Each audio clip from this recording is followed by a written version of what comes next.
morning. I will now call the June 14th San Diego County Board of Supervisors regular and San Diego County Fire Protection District meeting to order. I will ask the clerk to please call the roll. Thank you, Chair Fletcher. Before I call the roll, I would like to note for the record that Vice Chair Vargas is participating via teleconference. As such, all votes will be handled by a roll call vote. With that, I'll now call the roll. Supervisor Anderson. Here. Supervisor Lawson-Remer.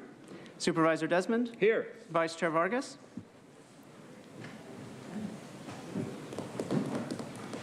And Vice Chair Vargas.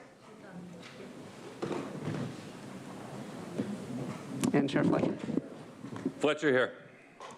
We will begin today's meeting with the invocation. We are honored to be joined today and have our invocation delivered by Father Michael Lee, Our Lady of Guadalupe. We welcome you for joining our meeting. We ask everyone to please rise for the invocation.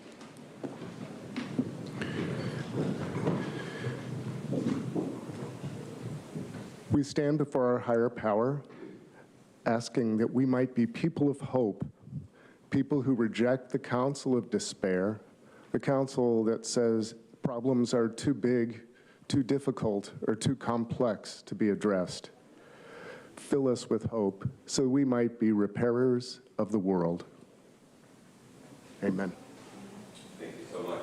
Please remain standing. The Pledge of Allegiance will be delivered by Eagle Scout Jacob Handy. Jacob, we welcome you. Congratulations on your Eagle Scout, and we're thrilled to have you lead our Pledge of Allegiance today. Ladies and gentlemen, please join me in the Pledge of Allegiance. I pledge allegiance to the flag of the United States of America and to the republic for which it stands, one nation, under God, indivisible, with liberty and justice for all. Thank you. We will proceed with our proclamations. The first proclamation will go to the San Diego Refugee Community Coalition, and I will be presenting. Accepting this proclamation will be Amina Sheikh Mohammed.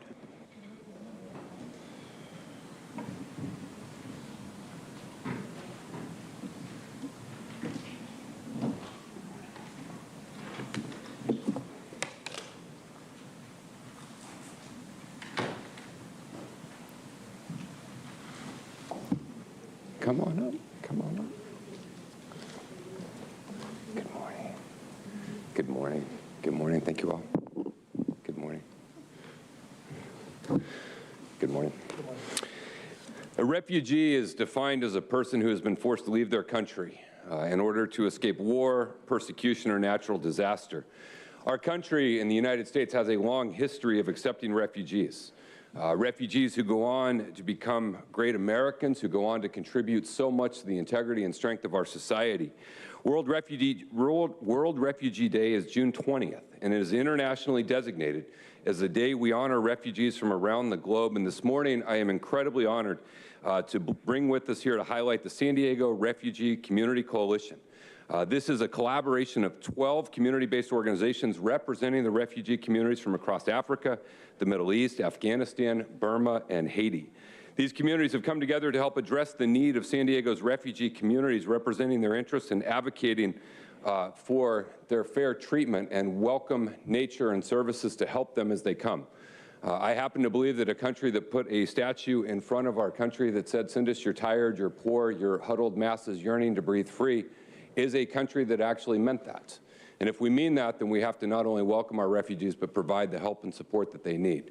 I've had the great honor in my life to spend time in places around the world, places like Burma, Cambodia, Serbia, East Timor, places like Kenya and the Somali border, and Ethiopia, and other places throughout the Middle East, and have seen both what individuals go through, the devastating hardship that war and conflict and famine can bring, but also the inherent love that people have just the same, no different, the love for your children, the desire for their safety. And I take great pride in the United States being a place that welcomes refugees into our community. I believe it makes us stronger, it makes us healthier, and it makes us more whole. And so I'm thrilled today to be able to recognize not just this day, but this important group and partnership of what they do. I also want to thank in particular SDRCC for the role that they played as we worked through the pandemic. They were partners to the County of San Diego and our Health and Human Services Agency to deploying a multilingual workforce of over 40 community health workers to make sure that community members could receive up-to-date and accurate information in their primary language and in a culturally relevant way as efforts around testing and vaccination.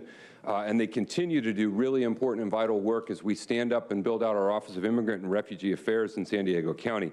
And so as chair of the board, I'm honored to recognize all that they do and hereby be it proclaimed by all the members of the Board of Supervisors this 14th day of June that we commend the San Diego Refugee Community Coalition for outstanding leadership, service, and commitment to the citizens of San Diego, and do hereby declare June 20th, 2022 to be World Refugee Day throughout San Diego County. Congratulations, and thank you all for your work.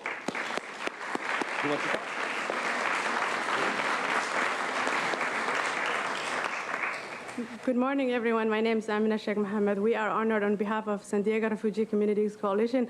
We're thanking supervisors and Supervisor Fletcher for this day to welcome us here and to award us with this award. Mohammed, you want to say? Yeah. Good morning, guys. I appreciate you guys. Thank you guys so much for having us, and we appreciate everything you guys done for us. And I'm gonna keep it short because I don't got a speech, but thank you once again. Take a picture.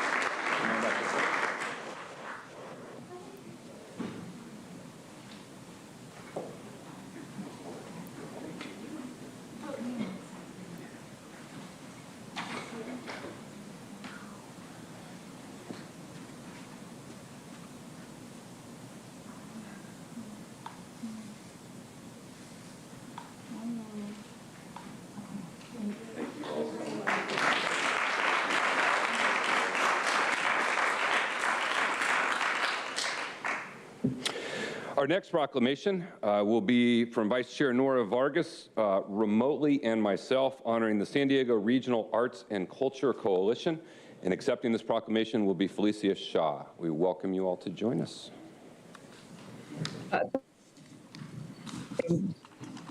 I'm hoping that everybody can hear me. We got you. Take it away, Vice Chair. Thank you. So as the county works to elevate and uplift arts and culture as a priority, we're really proud to recognize the work the San Diego Regional Arts and Culture Coalition has achieved since their founding over 30 years ago. I wish I could be there in person to recognize you, but I'm here in Washington, D.C. at NACO, but I wanted to say that since 1989, they've been a collaborative of arts and culture organization throughout the region, comprised of nearly 100 organizations. Their collective voice and advocacies have promoted advancing education through the arts, policy directives, equitable government, funding, promote awareness, and the importance of arts and culture, hosting neighborhood events, and increasing our growing regional economy in the arts. Through their work, they have contributed to the San Diego Arts and Culture Economic and Community Impact Report, highlighting the nearly 200 million community impact and regional workforce of 7,000 who work every day to elevate arts and culture in our communities. We are so proud of our award-winning theaters, renowned museums, architecture, and performing arts venues, one of the world's greatest urban cultural parks, historic sites, numerous galleries, and so much more. The San Diego Regional Arts Culture Coalition is committed to being a voice and champion of arts and culture in our region, and we continue to provide resources and information to arts organizations throughout our region. San Diego County is so much committed to recognizing and honoring organizations that work every day to elevate the best we have to offer in art and culture. So it's really an honor for me to recognize you today with my colleague, Chair Nathan Fletcher. So I'm going to turn it over to him. Thank you for being here today. Thank you, Vice Chair. You know, San Diego is known. Congratulations. Thank you. San Diego is known for our weather and our beaches, but the reality is we're so much more than that. We are a community and region that has a vibrant and world-class arts and culture, a destination for so many, and we recognize that the role that the arts play, not just in our society, but in our economy, the tremendous value that the arts bring as a destination, as a tourism, the role that it plays in so many important institutions and the vital jobs that are provided, the incredible role it plays in our education system. Einstein talked often that without art there would be no math, and the true theory of relativity and the development of the full brain, the expressive nature of so much of that goes into important issues of dealing with trauma and grief and therapy and understanding loss. And we could go on in all the ways that the arts are a part of our community, but we're very fortunate in San Diego to have incredible groups like the San Diego Regional Arts and Culture Coalition, and we're honored to be here today and to recognize you for all of your efforts and to hereby proclaim this day to be San Diego Regional Arts and Culture Day throughout San Diego County. Congratulations to you all. We're honored to have you join us.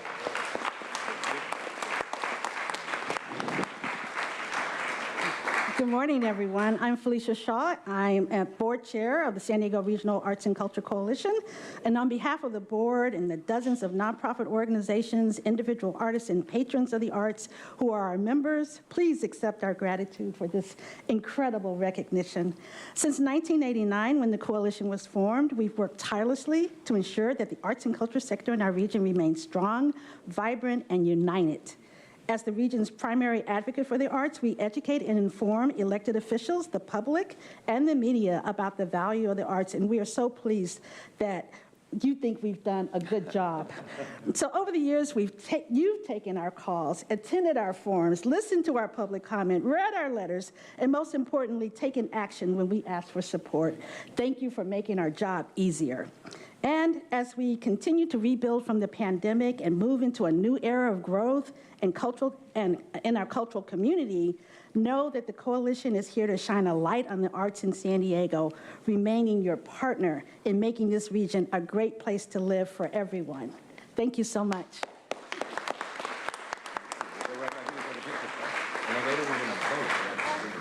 Oh, wow.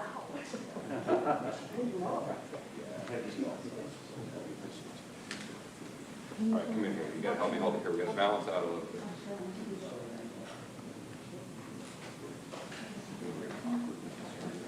This doesn't glare, but it looks good.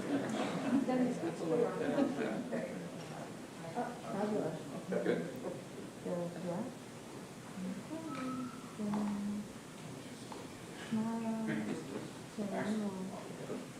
Good. Thank you.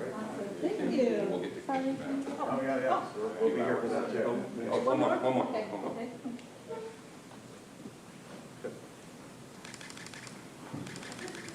All right, thank you all very much.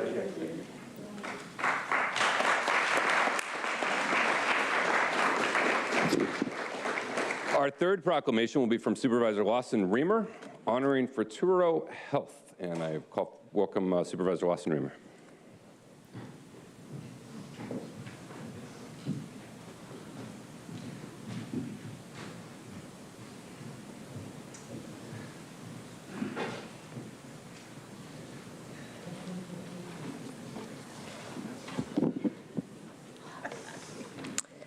Good morning. It is my honor to recognize a phenomenal program in our region that is helping meet a critical workforce need.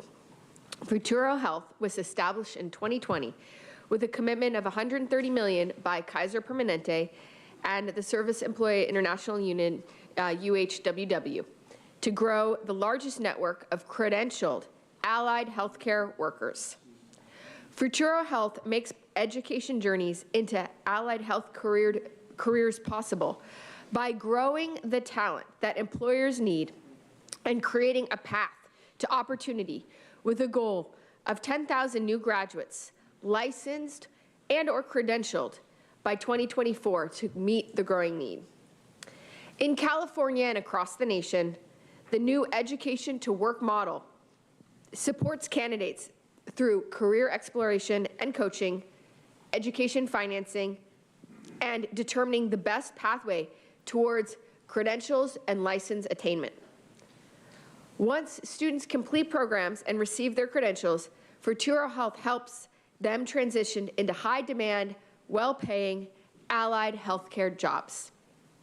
Futuro Health trains bilingual community members to provide care for the aging population, while also giving opportunities to low-income families who have exhausted all other tuition support. In 2022, these programs allowed companies to recruit and retain workers to ensure we have the strong workforce we need to meet the needs of our community. I so appreciate SEIU, UHW, and Kaiser Permanente's commitment to building this pipeline of workers that reflects our community and serves our community. So on behalf of my office and the San Diego County Board of Supervisors, it is my honor to recognize Futuro Health and proclaim the 14th day of June 2022 to be Futuro Health Day throughout San Diego County. Thank you.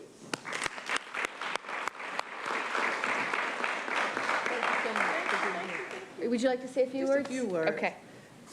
Good morning. My name is Sonia Allen Smith. I'm an executive board member for SEIU UHW. I had a whole speech, but it was already said. No, just kidding. I just want to say that the program is really having a huge impact in the community, and it's changing lives because you have great young people that's going into healthcare field and also union jobs, which creates benefit, pension, and wages.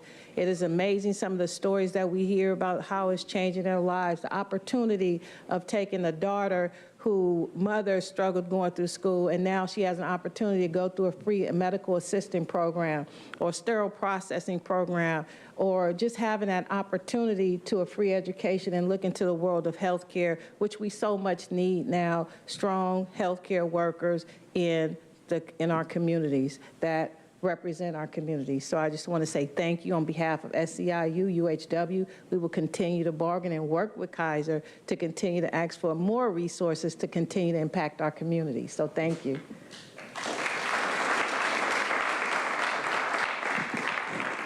Thank you, Supervisor Lawson-Remer and Board of Supervisors.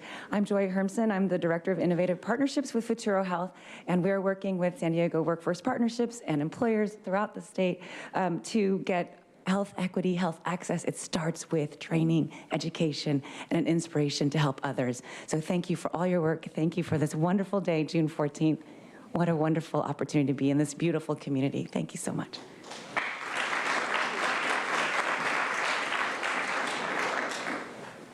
Take a picture. So wonderful. So wonderful.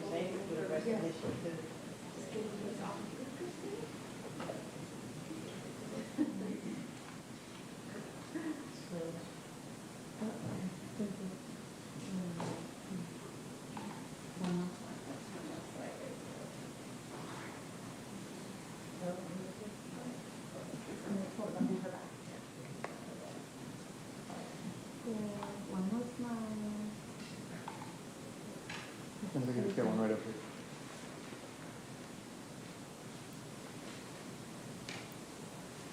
here. Thank you all. Congratulations. Our next proclamation will be from Supervisor Lawson-Remer and Supervisor Desmond, honoring Student Opportunity for Career Awareness and Learning Day. And accepting this proclamation will be Eric Bruvold.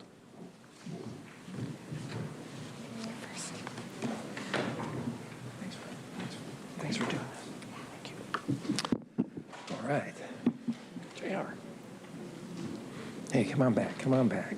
Hey, Brett. Good to see you guys. Good to see you. Good to see you, man. Thank you. Thank you. Well, good morning, everyone. And I wanted to welcome Supervisor Lawson-Remer and myself and all of you. It's great to have North County here in the house. We have representatives from Tri-City Medical Center. We have Aaron Bizak and Jessica Schrader. From the San Diego North Economic Development Council, we have Eric Bruvold and Caitlin Canby. Representing the Vista Chamber, we have May Galeo. We also have the Carlsbad Chamber in the house. This is Brett Schazenbach is here today. Representing the Greater Escondido Chamber is James Rotan. From Oceanside Chamber, we have Scott Ashton. And the Encinitas and San Marcos Chambers were not able to attend, but they did play a big part in this. So I want to say thank you all for joining us here today. These distinguished partners are being honored today for their collaboration in launching SoCal program. So SoCal stands for Student Opportunities for Career Awareness and Learning, which is a collaborative program between education and industry leaders to develop a gateway for career pathways and readiness and workforce development for our students throughout the county. So the vision of SoCal was to give middle school, high school, and post-secondary students and transitioning adults an opportunity to gain insights into career pathways while allowing businesses and local organizations to participate with these students in career exploration. one of the things I've always said is we need to grow our own here in San Diego County. Most of the people that are educated here in San Diego County stay here and work here. We need to continue to grow that workforce. So SoCal was designed in collaboration with the Career Technical Education Advisors and in K through 12 and higher education leaders in North County. The SoCal program, it provides an insight to a variety of good-paying careers with a broad range of educational requirements, ranging from high school certificate levels, where they can really help and get students be made aware of all the job opportunities out there. In my day, you went to your guidance counselor's office. Now you watch a video on YouTube or you watch this video on SoCal, and you get to learn about all the different career opportunities that are out there as students. So that's what was put together, and it was for all levels of students. So SoCal's career information provides viewers with 2 to 3 minute videos with local workers actually doing the jobs about career opportunities, the average wages they make, occupational outlook, the links to educational opportunities for these careers. And the founding members, they reached out to the county here asking for some grant dollars. My office put that forward, and Supervisor Lawson-Remer's office, we all agreed we will put $128,000 towards launching this effort. So SoCal reaches many students, many of today's students with tomorrow's workforce needs. A great collaboration in education and industry. Now I want to turn it over to my colleague, Supervisor Lawson-Remer. Thank you. Good morning. It is my honor to present this next proclamation along with my colleague, Supervisor Jim Desmond. We are recognizing student opportunities for career awareness and learning, also known as SoCal. As the chair of the San Diego Workforce Partnership Policy Advisory Committee, I know how critical it is that we meet our workforce demands and ensure all members of our community have the opportunity to thrive. The vision of SoCal is to give middle school, high school, and post-secondary students an opportunity to gain insights into career pathways while allowing businesses and local organizations to participate in students' career exploration. Launching their website, SoCalWorkforce.org, has been visited by over 2,000 students and career-minded adults, a number that is expected to grow dramatically in the near future. SoCal is now being incorporated into the curriculums of many career technology education programs, as many nonprofit organizations begin focusing on economic empowerment and workforce development. The partners at SoCal have briefed 16 different school districts that currently educate more than 30,000 students. They've been featured at SuperSEM STEM Saturday, the Carlsbad Unified School District Parent Outreach events, and Vista Unified School District's career awareness events. This outstanding collaboration of partners aims to have 100 career profiles and videos by the end of 2022. The County of San Diego is honored to recognize programs that are dedicated to the best ideals of public service, and the SoCal is one such worthy program. So now, therefore, be it proclaimed by all the members of the San Diego County Board of Supervisors on this 14th day of June 2022 that we commend the Student Opportunities for Career Awareness and Learning Program for its outstanding commitment to the future of economic development of our communities, and do hereby declare this day to be Student Opportunities for Career Awareness and Learning Day throughout San Diego County. Congratulations, SoCal, and I would now invite you all up to speak. Thank you. Well, thank you so much, Supervisor Desmond and Supervisor Lawson-Remer, for helping with this. I think that, SoCal is emblematic of the idea that sometimes out of adversity comes innovation. Tri-City Medical Center heard loud and clear and had a long-standing commitment to exposing students to opportunities and careers. And then they came to my organization, SD and EDC, and a number of the chambers that they support with the idea of trying to bring to students a virtual opportunity to learn about careers. That's where SoCal came into being, and then through the generous grants of really this entire Board of Supervisors, we were able to get kind of through that chicken and egg question of showing people what it could be so we could generate additional corporate support and corporate opportunities to highlight careers and opportunities. You see the website up in front of you. We're going to play a short video, but before I tell Miles to hit the play button, I just want to say this is just really the first phase. Our effort is really to bring this, as the name says, does, not just throughout San Diego County, but Southern California-wide to provide greater opportunities for career awareness. And we also intend to bring internships, career days, and additional ways for people to find out about occupations that they might not know about, but which would pay a living wage and really provide people the opportunity to grow a career and remain in Southern California. This video shows you some of the compilations of the clips that we've developed so far.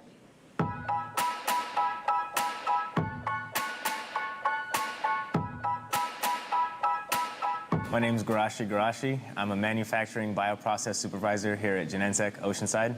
So our job every day is to maintain the health of the satellite as well as ensure its proper operation. So that's the calling within us. And I think being part, even a small part, whether it's the person moving the patient into the x-ray, or it's the surgeon taking care of that patient, or it's the nurse who's calling the patient back, we're part of this great team of care. And you should be proud that you would want to do something like that. I started out as a construction laborer shortly out of high school and started the apprenticeship program with the Association of General Contractors. To get into the AGC, you have to have a high school diploma or equivalent. They put you through an apprenticeship program as a carpenter. In the warehouse, there's a lot of other technicians. So we have, departments like lighting, audio, video, LED repair. That's what separates you from job hunting and career hunting. I didn't know this was what I was going to do. I love what I do now. I've fallen into it. I feel confident because of it, and I'm passionate about my position because of that hunger is paying off. Build a lot of really great relationships with people that I work with here at Solitube, as well as people in the community, job seekers and folks that are looking for work. And the best part of my job is actually getting them hired and that excitement that people feel when they get the job that they've always wanted. So I love that about my job. Again, thank you so much for the County of San Diego for this honor.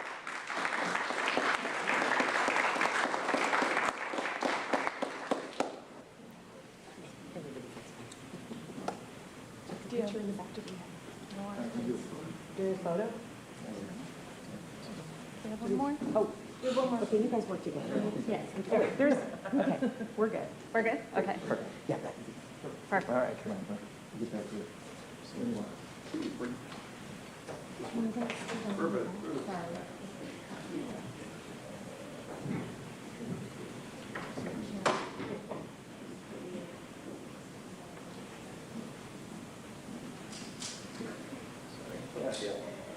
I can't trust myself. Yeah, good luck. Yeah, good luck with that.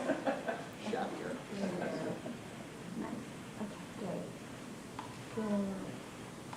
Turn your head just a little because of the glasses.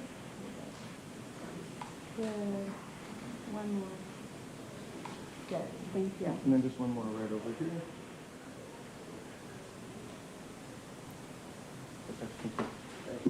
Thank you and congratulations. Thank you all.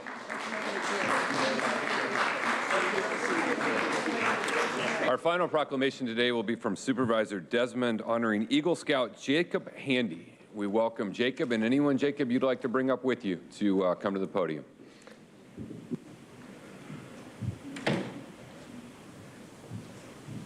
This has got to be Dad, right? Yes. Oh, great. Well, good morning, everyone. You already got a chance to hear Jacob this morning lead us in the Pledge of Allegiance, but we're honoring this 17-year-old student today from San Marcos High School, Jacob Handy, for achieving Eagle Scout. It's the highest rank you can achieve in the Boy Scouts of America program. And congratulations to Jacob and to your father being with you here today. I know as a father of it, also of an Eagle Scout, that you had to earn it as well.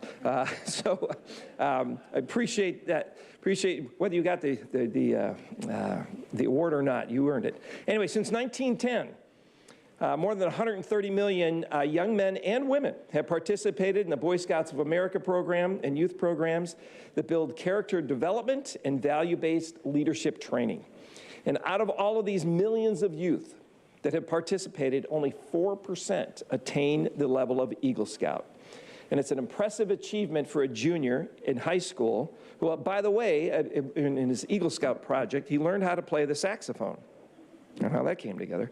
But Jacob has outstanding leadership skills and has completed the Eagle Scout project in supporting a neighboring school, San Aleo Middle Schools, in their music program. So he's participating, helping them in a music program, and learn to play the sax along with it. By leading 14 scouts and scouters over a course of 64 volunteer hours to raise over $1,000 for the music program at San Aleo Middle School. He has participated in a 10-day backtracking trek covering over 60 miles.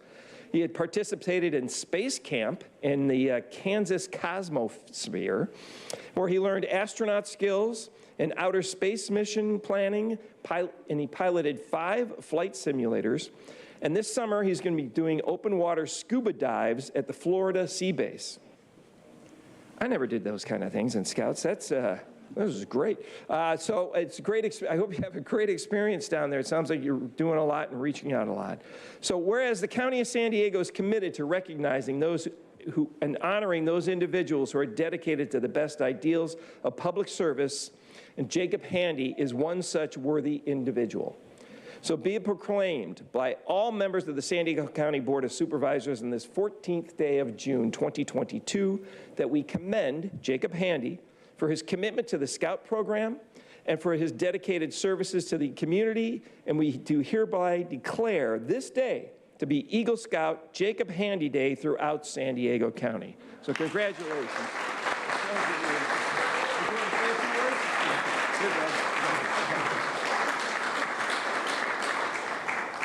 Thank you, Mr. Desmond. Supervisors, leaders, ladies and gentlemen, good morning. It is an honor being up here and having this amazing opportunity and very unexpected recognition. I first joined Scouting when I was 8. Since then, I've gone on many grand adventures throughout this nearly decade-long journey, from the vast, stunning mountainscapes of Philmont to the hyper-realistic simulations in Space Camp in the Cosmosphere in Kansas, to the dark depths of the ocean while scuba diving. If I hadn't joined Scouting, none of these amazing experiences would have been possible.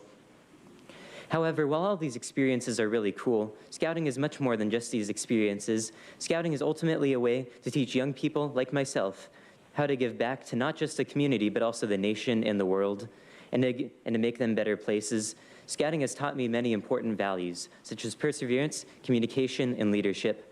All of these values helped me complete my Eagle project, which is essentially a large service project that the Scout themselves leads in order to benefit the community. For my project, I led the construction of a storage cabinet for percussion equipment for the San Alejo Middle School band program, as mentioned by Mr. Desmond. This project ultimately helped bring my leadership skills to fruition, and while I did make mistakes along the way, it was these values that I learned from Scouting that helped to make this project be successful. In conclusion, Scouting has been a very important part of my youth. It has shown me how beautiful the world can be, and it has taught me how to be an effective person and an effective leader. It has shown me how to give back to the world, and not just to maintain its beauty, but to be a driving force to inspire change, to make it a better place. Once again, it has been an honor here speaking here today. Thank you so much for this amazing and humbling recognition, and thank you very much for your time. All right. Thank you very much.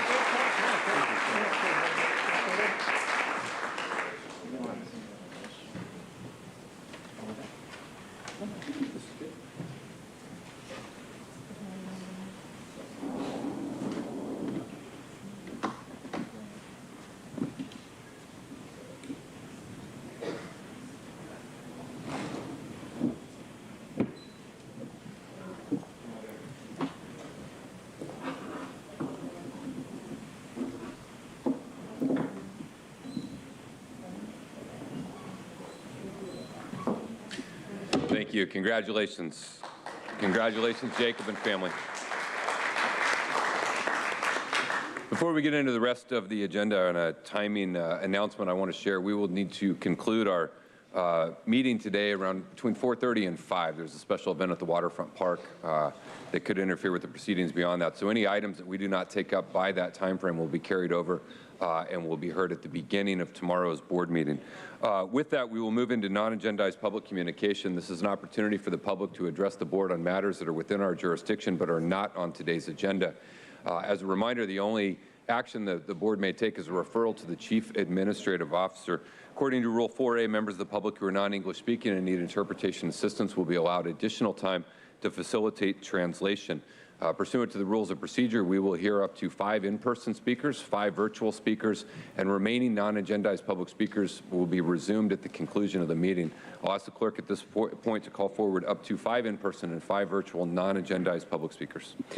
Thank you, Chair Fletcher. We have 25 requests to speak on matters not listed on the agenda, 8 in person and 17 requesting to speak by phone.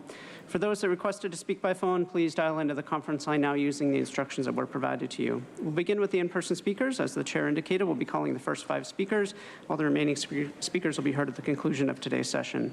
As your name is called, please come forward and stand against the east wall under the murals until it is your turn to speak. You'll have 2 minutes to address the board. I'd like to invite forward the following individuals: Steve Dilley, Adele Cassius, Chris Eck, Mike Borello, and Eleanor.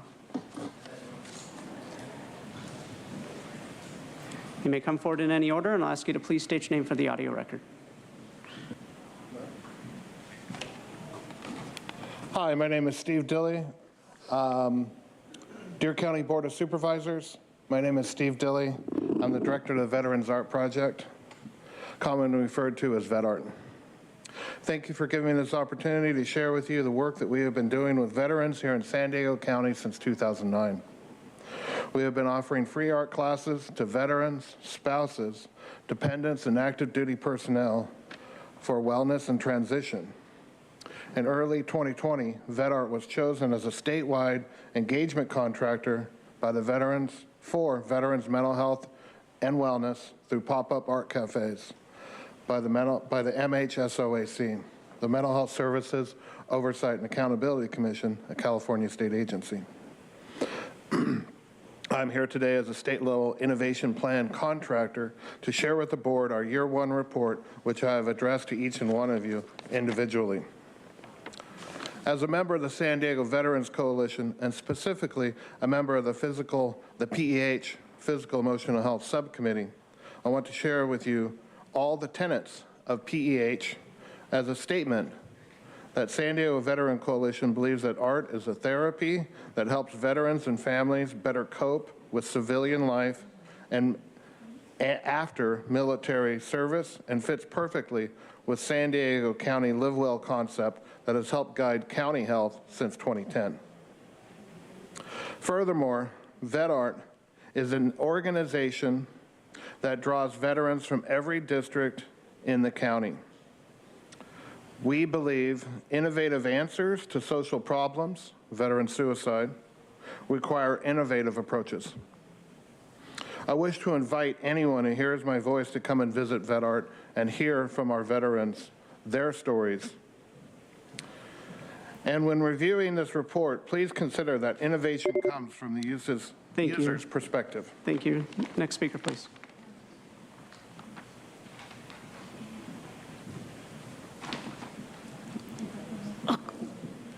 Good morning.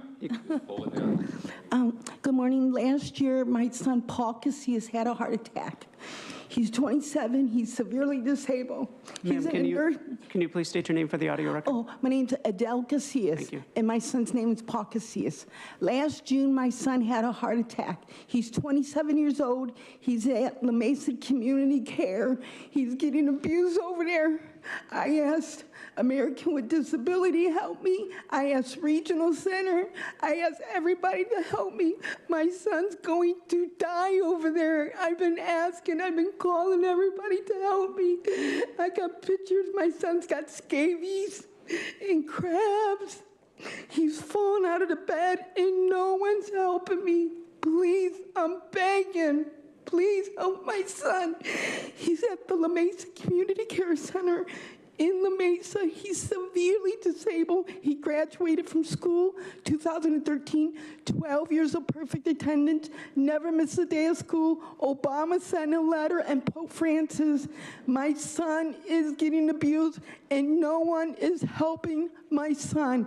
I asked Regional Center, I asked American with Disability, I asked everybody, and no one's listened to me. My son is going to die. If no one is going to help me, then we're going to have a bigger problem. I am asking, please, someone help my son Paul. I asked the state, I asked everybody to come help me. No one's listening. I got pictures. He's got scabies. He's got crabs. They pulled the ventilator out on him. He's fallen out of the bed. I'm asking, please, I'm begging, please, someone listen to my child. Ma'am, the lady in the front row there, I'll be happy to walk outside with you and see if we can get some help. I'm asking, please, no one's listening to me, or I'm going to have to go in the news. Okay, ma'am. She's ready to talk to you about what we can My son's going to die. Right. Thank you, and I know Nathan Fletcher from the union. Thank you. Thank you. Next speaker, please. Actually, my name is Chris Eck. I'm actually here to fight with the delicacies on this matter. But if the lady there is going to be helping us, then I'm not sure if I need to speak still or not. Yeah, okay. Thank you. Appreciate it very much. Next speaker, please. Thank you. Sorry, we're seeing the depersonalization of medicine now with the way things are being managed. I'm going to have to agree with what Audra said yesterday. This board and many others around the nation are infiltrated with deluded ideologues ushering in the Great Reset under the auspices of the World Economic Forum. Can you please state your name for the audio record? Mike Borello. Thank you. A handful of global elitists that believe they are superior over all other nations and its peoples. Sound familiar? Of course, Nazi Germany, circa 1930s. These elitists literally intend to take over the world and install what's known as a technocracy to control mankind, including healthcare. Technocracy is a form of government where people or AI with immense knowledge in science or technical expertise become society's decision makers, AKA technocrats. And the decisions they make based on scientific data or objective methodology instead of opinions or wishes of the governed. Whose science? Dr. Fauci's? Population too large? Just manufacture and distribute a poisonous vaccine to kill off 10% of the population. Encourage and publicly fund abortion. In a technocracy, public opinion from constituents is denied. There's no need for a First Amendment. Resistance is futile. You will be assimilated. Morality is overrated and religion unnecessary, illogical.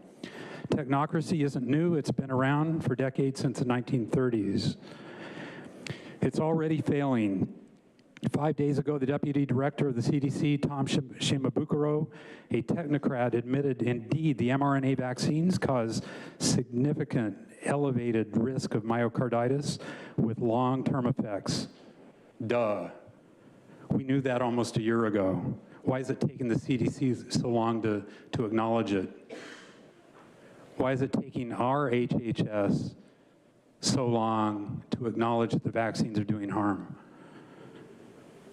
Best laid plans of mice and men, today mice with humanized cells. Thank you. Next speaker, please.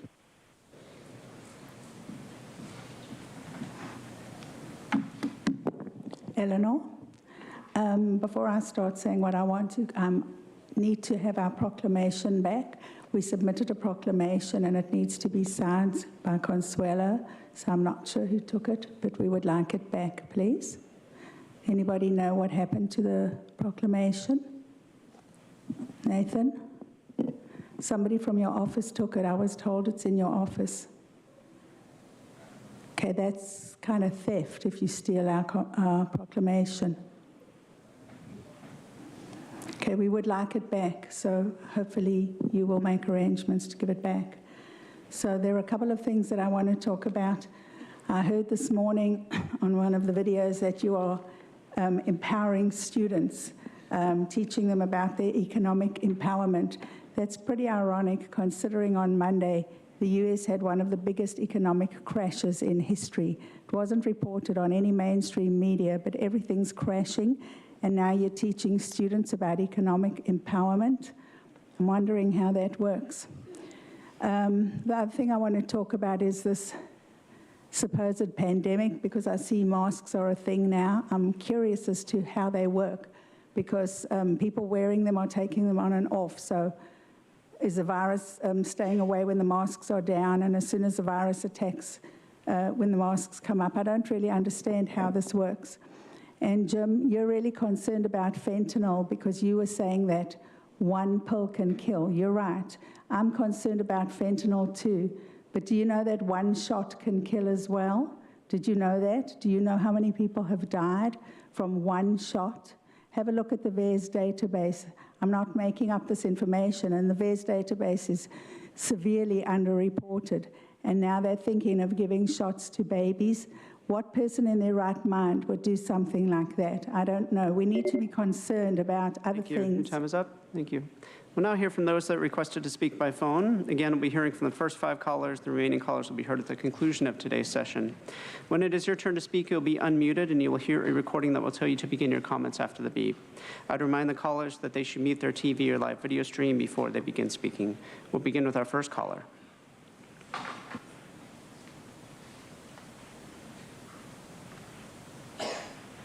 Kevin Stevenson.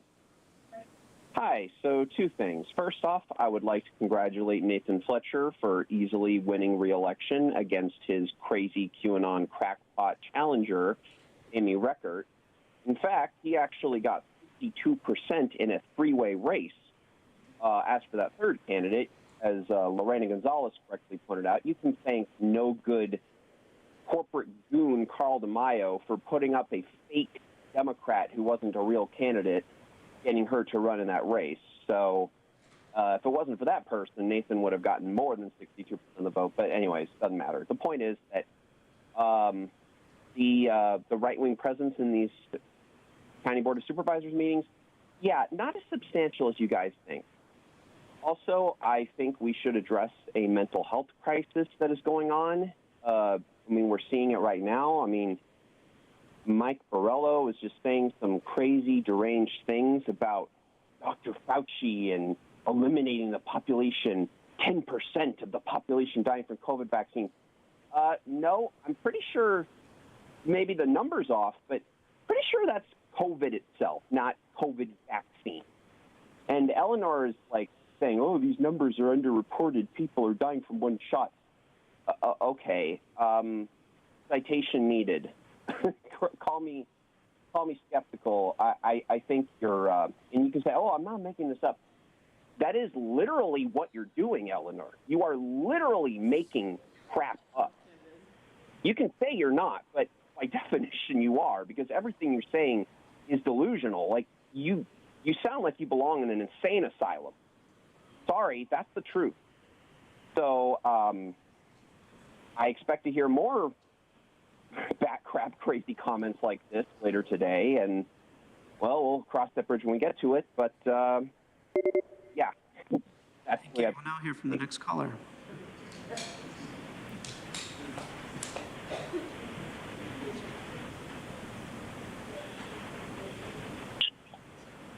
Good morning. My name is Suzanne Hume. I'm the Educational Director and founder of CleanEarthForKids.org. Thank you to the Board of Supervisors for the important proclamations today, and thank you to all working for a better future. There are simple things we can do in San Diego County to protect the health and future of our people, our children's ability to learn, thrive, and be here in San Diego County. We have ideas on our homepage of CleanEarthForKids.org, our action plans. But I'll just say briefly, we must protect the air that our children, our workers, and the public breathe. San Diego County has an F in ozone and an S in particulate matter pollution, according to the American Lung Association 2022. And CalPERG 2021 report says that San Diego County has the worst air in the nation when looking at soot and smog. So we know that even short-term exposure to air pollution increases the risk of COVID-19. Smoke, pollution, pesticides, and toxic chemicals drift through our air and get into our water. Air pollution causes birth defects, learning disabilities, preterm births, stillbirth, low birth weight, and harms nearly every cell and organ of the body. This impacts children's health, development, and the ability to learn and thrive. So we need not only a proclamation, but an ordinance that says that San Diego County may not lease our taxpayer land to businesses or anyone with documented worker violations or anyone using toxic pesticides and chemicals banned in other countries like China. We're again asking the County of San Diego to stop leasing our county land to West Coast tomato growers, also known as Oceanside Poles, who poisoned me and others, who has documented worker violations and had to pay $1 million settlement in 2019 for their harm to farm workers. They are using toxic pesticides banned in other countries that drip through the air. I was so shocked that the U.S. only bans 15 pesticides. China bans 51, the EU 175. Time is up. Thank you. Now hear from the next caller.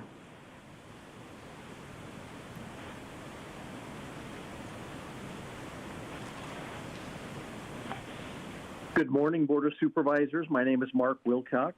Last month at City Council, I was listening to a speaker who addressed National Fentanyl Awareness Day on May 10th. I was struck by the number of fentanyl poisonings that happen to youth when consuming prescription look-alike drugs bought illegally by young people. Most often, these prescription look-alike drugs are Xanax and Adderall. And now there are reports of fentanyl contamination of marijuana products, all of which are consumed by youth unknowingly. The speaker indicated that in the prevention community, they examine where does illegal drug-choosing behavior come from? What messages of acceptability by those under the age of 25 support this? And what access and availability to drugs sustain this drug-choosing behavior? Not only does this drug-choosing behavior endanger youth vulnerability to fentanyl poisoning, but it is a pathway to adult drug-using behavior where fentanyl use may even be a choice. Then over the weekend, a well-known and respected physician wrote in the Union Tribune, quote, "I have not met a person who overdosed on fentanyl who did not start with marijuana. You cannot pretend to be serious about drug prevention without addressing youth marijuana use, end quote. So as a parent and grandparent, I ask, how can this city interrupt this acceptability, access, and availability to marijuana that enable youth marijuana use?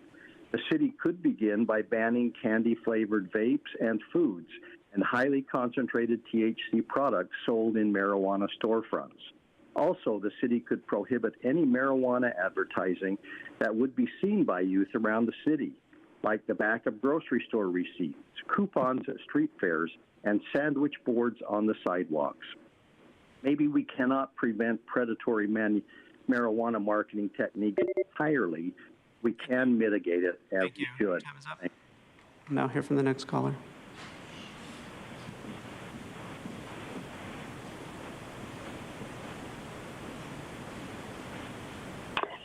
Good morning. My name is Terry Ann Skelly. I came this morning as a parent of young adult sons. I have followed the county's unfortunate idea to add marijuana businesses to our county. I wanted you to know that as a parent, I've joined other parents in the county and state to support Vote Yes campaign on a ban on the sale of addictive, candy-flavored e-cigarettes that will be on the November ballot. Big Tobacco has spent billions marketing e-cigarettes and vaping devices as tools for relieving stress. It's worked out pretty well for them, not so great for our kids. Many teens say that picking up e-cigarettes as a way to deal with stress and anxiety, only to realize much later that vaping can make their mental health worse.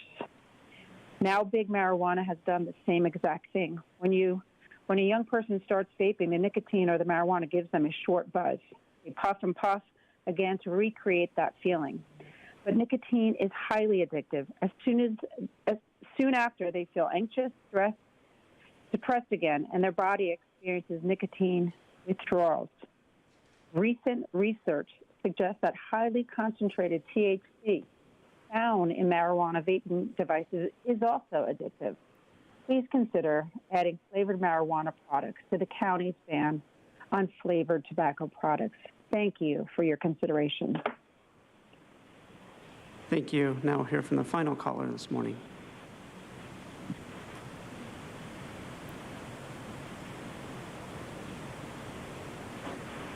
Barbara Gordon.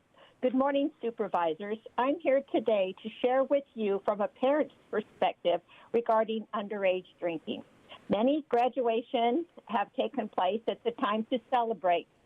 But before the parties, parents, please take the time to talk with your teens about keeping alcohol-free free event. It just may save their life or someone else's. No amount of underage drinking is legal or safe. A big reminder to adults to not allow or promote underage drinking.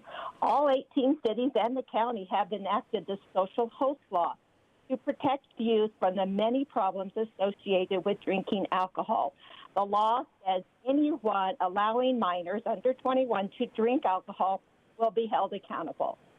And we know that underage drinking can lead to consuming too much alcohol, which may result in poor decisions, injury, alcohol overdose, possibly death. A teenage brain is still developing, and it's very sensitive to alcohol effects on judgment and decision making. Tragedies can and do happen, so underage drinking should not be a part of any of the year celebrations. It's critical to talk with our young people because the research shows that parents can make a difference. Parents need to serve as a positive role model.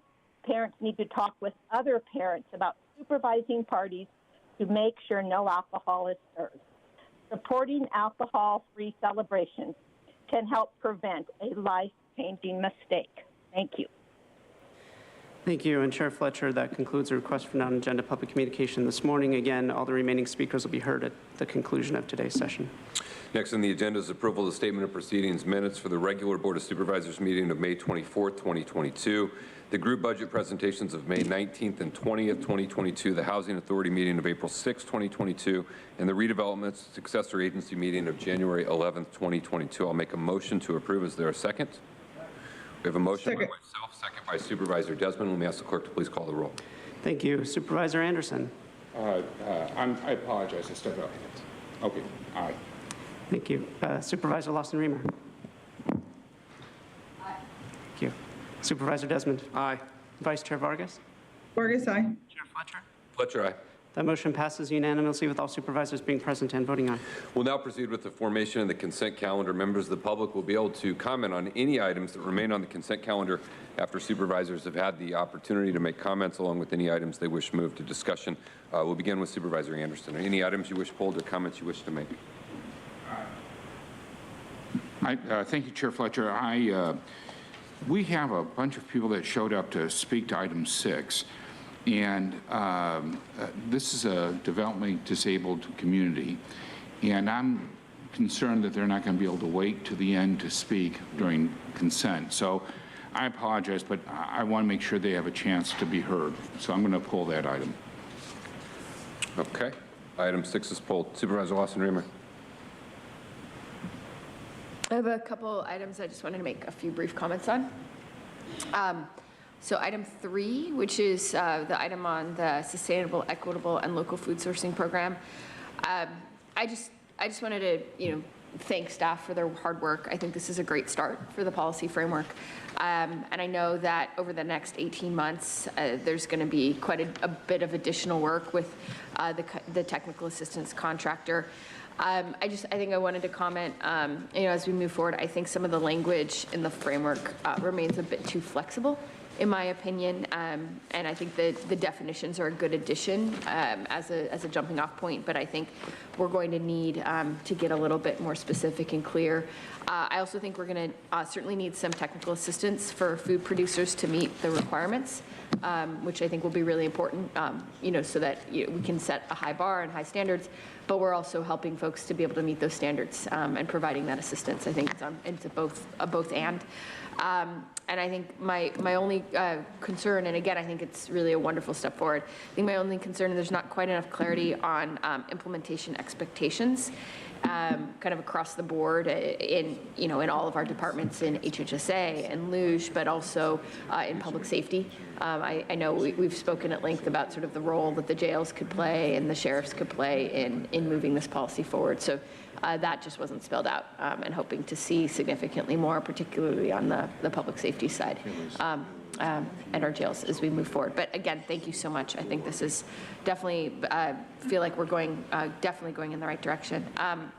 And then on item 5, I think this is important to note that this is great.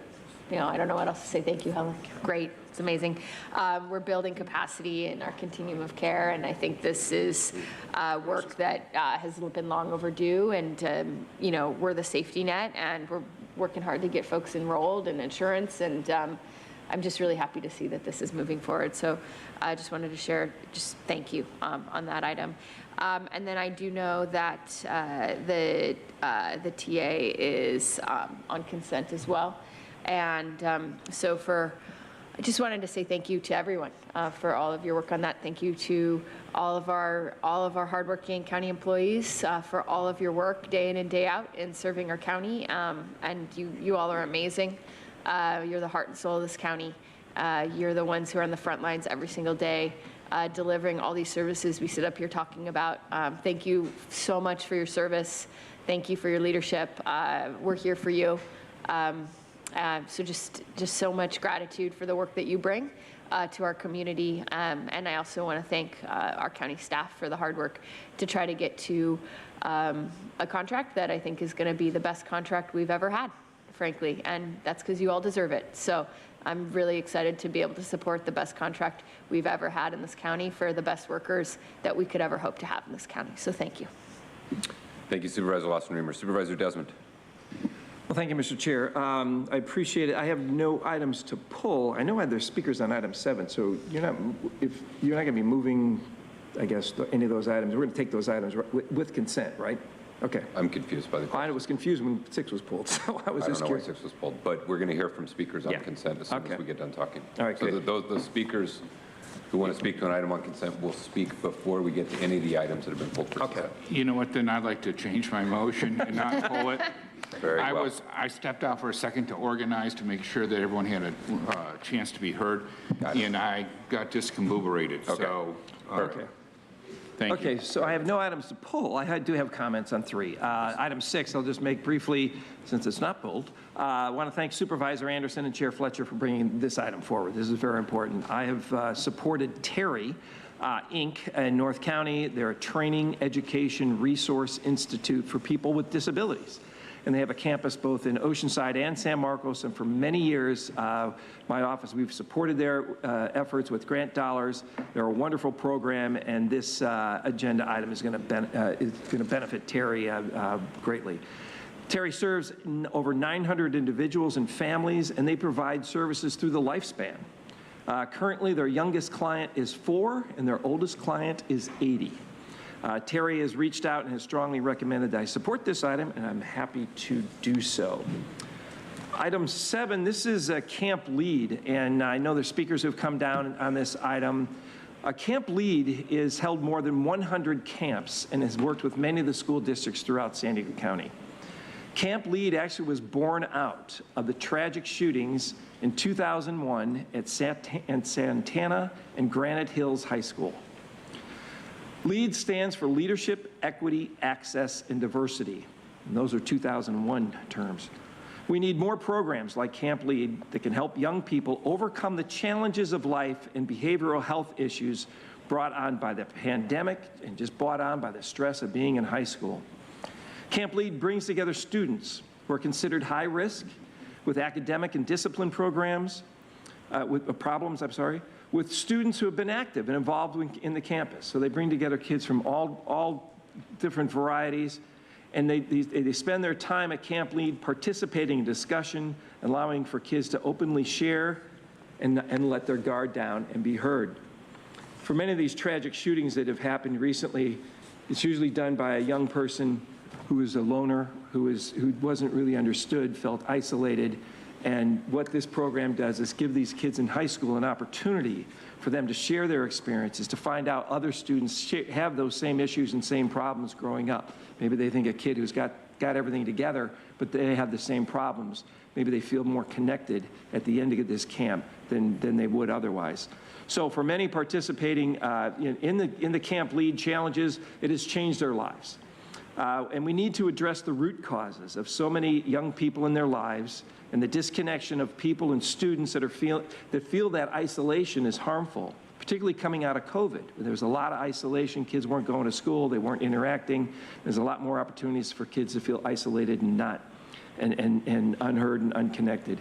So it's imperative that we address this issue head on for the safety of our kids. High school is a pivotal time and period in life. And Camp Lead can transform the lives of high schoolers and lay out the foundation for future success in their adulthood. For many students, a little support, connection, and positive atmosphere can make a major impact on their academic success and their personal life.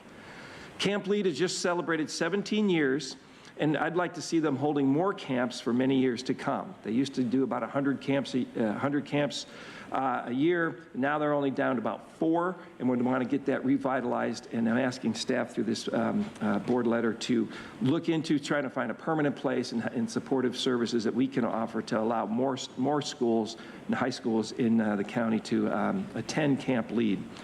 So, and hopefully we can find a permanent location for these efforts as well. So I'm hopeful my colleagues and other San Diegans see the value of Camp Lead. I know there's a speaker here who's actually a graduate of Camp Lead who is going to be speaking later today, and she has a very moving story. So then on item 11, this is on the labor agreements. I want to say congratulations. We always want to recruit and retain the best and the brightest for those who work in our county and those who serve the people in the region. This package that's part of the agenda item today is create solid pay for staff, take steps to create pay equity for our staffs, and based on a comparative analysis with other jurisdictions in the private sectors. And it's also within our budget targets. So we want protecting the taxpayers. So I want to thank the CAO and her team and all my peers here on the board and all the people in the bargaining units, and everyone who participated in a very collaborative effort, which it should be. And congratulations. I'm glad people working. It's great to see people working together and come to positive conclusions. So that's all the comments I have. Thank you. Thank you, Supervisor Desmond. Vice Chair Vargas. Thank you, Chair Fletcher. No items to pull, but I did want to mention item number 11. I just wanted to say thank you to our county employees. I'm really grateful and excited that we are here on item number 11, and that I hope you all know that you are all very valued, and I'm really glad that this was a good faith effort by everyone involved, all of our teams, all of our representatives, the union representatives that were involved, and we took on a new process in how we got to this place this time around. But more importantly, I just want to say to everyone who is a county employee, thank you for all the great work that you do. I don't know that, and I know I'm going to get in trouble for saying this, but I know that you can never get paid enough for what you do. You help people who are in need the most, and what you did through COVID during a really, really challenging time was just exceptional. But know that we are doing the best that we can, and we appreciate you. We are grateful for you, and thank you from the bottom of my heart for everything that you do for all of us and for our communities and for keeping us safe. And so thank you, and we appreciate you, and I'm glad that we are in a good space and that we are able to come to this agreement. And so with that, I'm happy to second the motion on this item and also on this motion. Thank you. Thank you. Thank you, Vice Chair. A couple of comments on item 1. I really want to highlight item 1. As a board, we've really tried to take serious action to prepare ourselves as a region for the threats we face from wildfire. This grant, $24 million over 3 years, coming from Cal OES with significant funding from FEMA, has the potential to be very significant for our region in home hardening. Helping individuals prepare those homes, particularly those in the urban wildlife interface, to be able to do it. I particularly appreciate these grant funds for those up to 120% of AMI will cover the entire cost of hardening their homes and preparing them better for the challenges we may face from wildfire. We know the impact of drought, climate change, increasing windstorms, heat waves, all of these things contribute to the dangers we face in a region, and we appreciate all of our fire service for all that they do, and we appreciate Governor Newsom and Cal OES for their efforts to make these funds available. We're one of only 3 counties to receive these, and really appreciate all the work that went into getting these. Item 5 is continuing our efforts to really provide a better way to deliver behavioral health, and the potential to add some needed capacity is an important step, and look forward to watching the development and action surrounding these items. Item 6, I want to commend Supervisor Joel Anderson for really raising awareness of the challenge around some recent state changes that wonderful organizations like Noah's Home have been presented, and to give our board the opportunity to get on record to make sure we're fighting for them. As a board, we all recognize and appreciate the tremendous work that community care facilities do. We recognize the value and inherent love of each of the individuals that you serve. And we want to make sure that you're in a position in place to be able to do as best you can, providing all of the appropriate care and supports that are possible. Noah's Home has been a pillar in the community for over 30 years, and we value what you do, and we will continue to work and advocate and fight to do everything we can to make sure that we can advocate for state changes to reverse some of the recent changes that have compromised your ability to do that work. And so really appreciate Supervisor Anderson's leadership. I'm pleased to co-docket this with him for us to send a clear message where we stand on this and the actions that we will take moving forward. And on item 11, we value our public workers here in San Diego County. You are what makes our county work. The noblest motive is the public good, and each and every one of our county workers, regardless of what job or classification you're in, you play a vital role in us and our ability to serve the public. You're always there, you show up, you work hard, and the contract that we will be adopting today is the single best contract this county has ever provided to our workers. We know, as been alluded to, there's more that needs to be done, and we're going to continue to work to make sure we're taking care of you. But for each and every one of you, I want you to know that we value you and we appreciate you, and we're showing you that in actual terms with the contract we have. And we also know and recognize we have continued work to do as we move forward. So thank you to all the bargaining units whose contracts will be ratified. We appreciate all of your work and your efforts. We have a motion by Vice Chair Vargas, seconded by myself. We will hear from our public speakers. If you're here to speak on any item between item 1 and item 13, anything between 1 and 13, now is the time when the clerk calls you that we will want to have you come forward and speak on that item, and we welcome you to the Board of Supervisors. Thank you, Chair Fletcher. Before I call the speakers, I would like to note for the record that for item 11, there was an errata that made minor corrections to the compensation ordinance. It was posted online and made available to the public last Friday, June 10th. And with that, we have 62 requests to speak on matters listed on the consent calendar, 57 in person and 5 by phone. Any members of the public that requested to speak on the items on the consent calendar by phone, please dial into the conference line now using the instructions that were provided to you. We'll begin with the in-person speakers. As your name is called, please come forward and stand against the east wall under the murals until it is your turn to speak.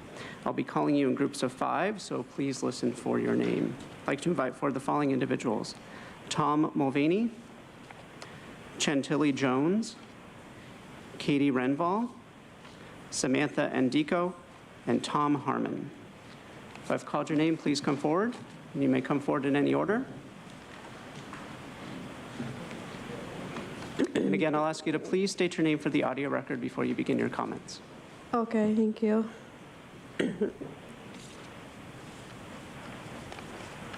Hi, my name is Chantilly Jones. I love my staff. I love my staff. I love my friends. I miss my friend, my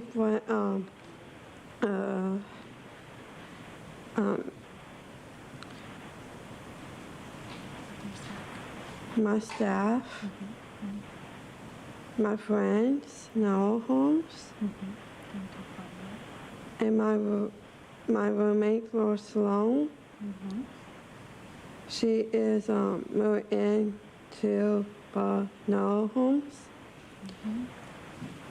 It's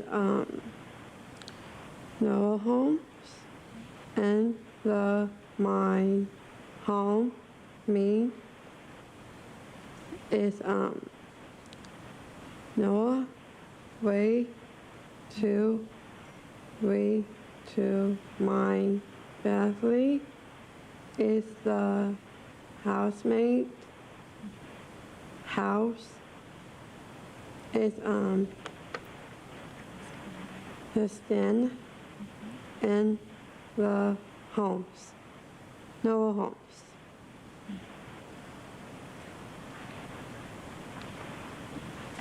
Thank you, Chantilly, for joining us today. Next speaker, please.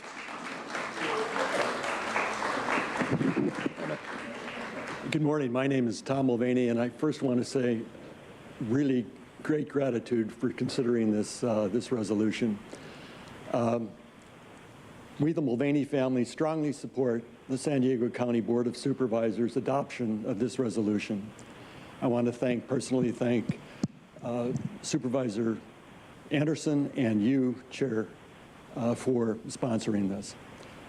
We, the Mulvaney family, as I say, support this because we have Morgan Mulvaney has been a 13-year resident of Noaa Homes.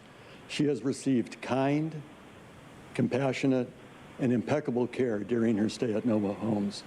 Noaa Homes is Morgan's home, and more importantly, it's Morgan's community. The California Department of Developmental Services plus houses in its rate study vis-a-vis future rates has provided profound negative financial impact to Noaa Homes and other similarly situated service providers. More importantly, the potential negative and emotional impact to Noaa Homes residents, their families, and its staff will be quite significant and extremely difficult to measure. No explanation or rationale has been provided to us for what appears to be DDS's very precipitous action. And so to all of you, please adopt this resolution and help us with the state of California in our efforts to have the Department of Developmental Services reevaluate their decision. And again, profound thanks to all of you for your service. Thank you. Thank you. I need to remind the public, according to the rules of procedure, once we begin agenda items, there's no clapping from the audience. So I appreciate the sentiment, but according to the rules of procedures, once we get to agenda items, no clapping from the audience. Thank you all very much. Next speaker. Hello, my name is Katie Renvall, and I'm the Philanthropy and Events Manager at Noaa Homes, and have been for 4 years. But I started as a volunteer over 10 years ago while attending Valhalla High School in East County. You often hear the people say the happiest place on earth is Disneyland, and I'm sure at least 95% of you have been there, but have you ever been to Noaa Homes? Have you ever had people chanting your name with enthusiasm when you walk into a room, running to hug you when you see them from afar, ask you how you are doing long enough to hear the answer, and immediately ask you about your family after meeting someone for the first time? If you haven't encountered this, then you haven't been to the happiest place on earth. And I invite you to come to Noaa Homes to witness firsthand the love and care that pour out from our folks, staff, and volunteers. Only 20 minutes from here, you are guaranteed to feel a type of love you haven't before. The residents provide a joy that is rare, and few people are lucky enough to experience it. But that shouldn't be the case. Everyone should have the opportunity to experience the joy that our residents have by being a part of the Noaa Homes community. Have you ever personally asked a resident if they are happy living at Noaa Homes? Well, with their social activities, schedule of karaoke, trips to the zoo, being on basketball teams, with their friends, I can tell you firsthand that they are happy. And isn't that what everyone wants at the end of the day, is happiness? Instead of decreasing places like Noaa Homes, we should be building more, because they deserve the opportunity to decide for themselves on where they should live, and you have the power to make sure that everyone can experience the real happiest place on earth called Noaa Homes.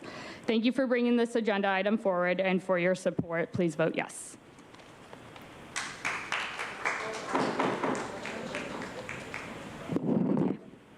Good morning.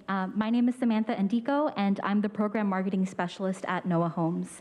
For the last 2 years, I've had the genuine pleasure of telling the amazing stories of the residents who live here.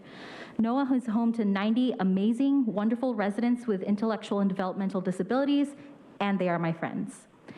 As you all know, the California Department of Developmental Services froze reimbursement rates for providers with more than 7 residents in a home.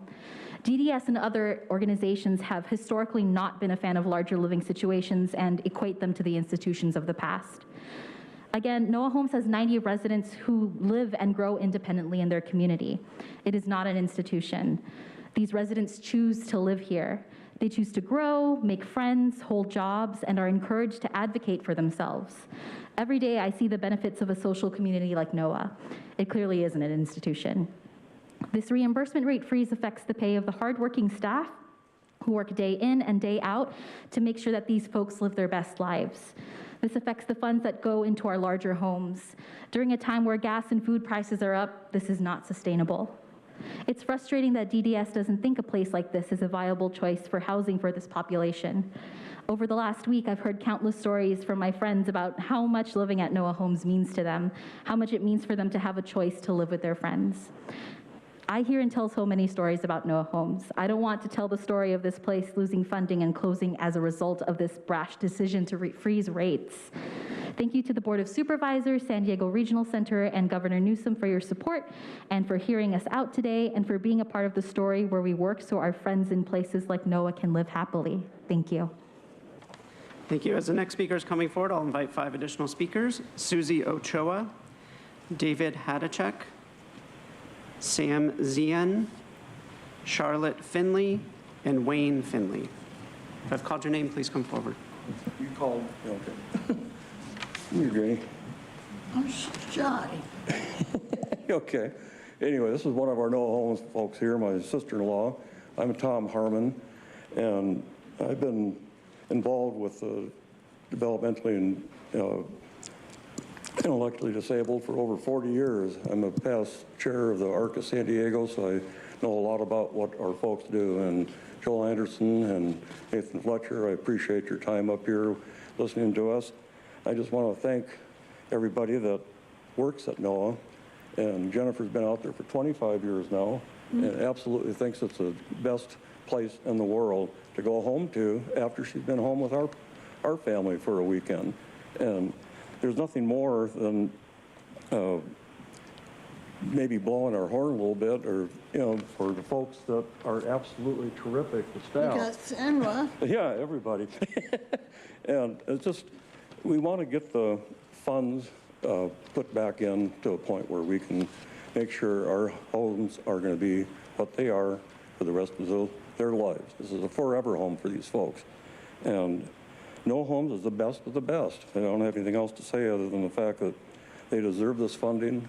They deserve to live their lives to the fullest in a home setting that's just absolutely terrific. Thank you. Next speaker, please.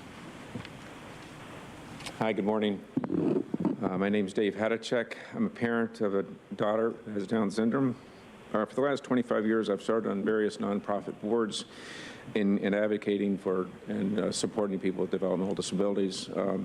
The past boards I've included the San Diego Regional Center, where I've served 3 7-year terms. I'm requesting and applauding your support for eliminating the restriction of rate increase for 7 and more residents.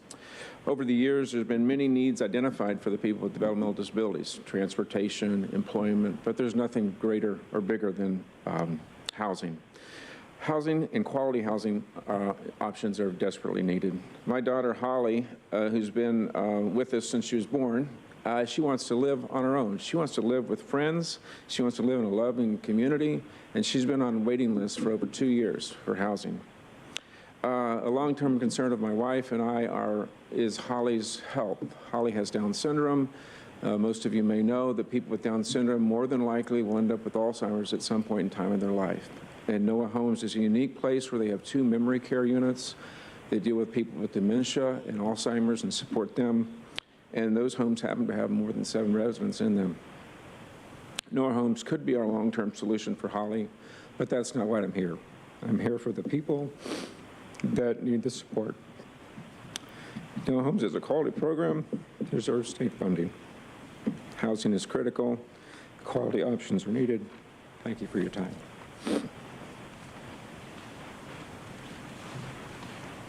Good morning, Board Supervisors. Thank you for hearing us. My name is Charlotte Finley, and I have a 53-year-old Down syndrome daughter. Her name is Ronnie, and she lives at Noaa Homes. She was on the interest list for quite some time, and then in 2016, we got a call that there was an opening, so we brought her out there for some visits. She decided that's where she wanted to live. She moved into level 2 care home, and she was very well cared for and very happy. About 3.5 years later, she started showing signs of dementia, and she was then diagnosed with Alzheimer's, common in Down syndrome adults. She was able to move to a level 3 care home at Noaa Homes when an opening came up, and again, she was very well cared for and happy. Her disease progressed, and she requires more care, more help, and she's moved into the memory care home at level 4. And she's receives exceptional care at every level, and she's very happy. Noaa Homes is Ronnie's home. It's her community. It's where she's taken care of. It's where she wants to be. She's surrounded by her friends and staff that know her and love her. The DDS putting a freeze on Noah's housing rates because they have 10 beds instead of 6 or less will possibly affect her care and the care of many others. So I'm asking for your support in getting this funding restored. Thank you.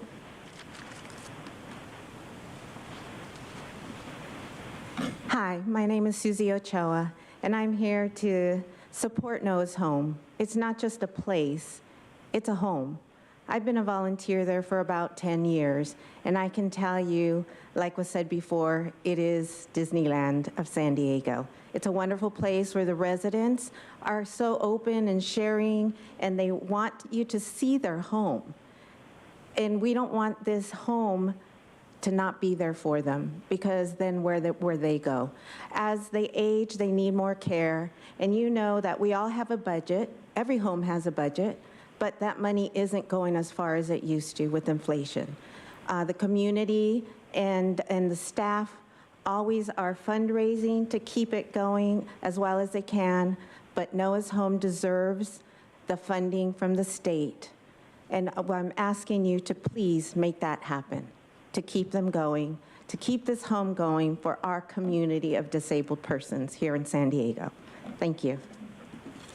As the next speaker is approaching, I'd like to invite 5 additional speakers: Kathy Hubecki, Jack Cohen, Jim Provencher, Terry Milligan, and Alar Iacano. Thank you. I want to thank you all for taking the time to listen to all of us.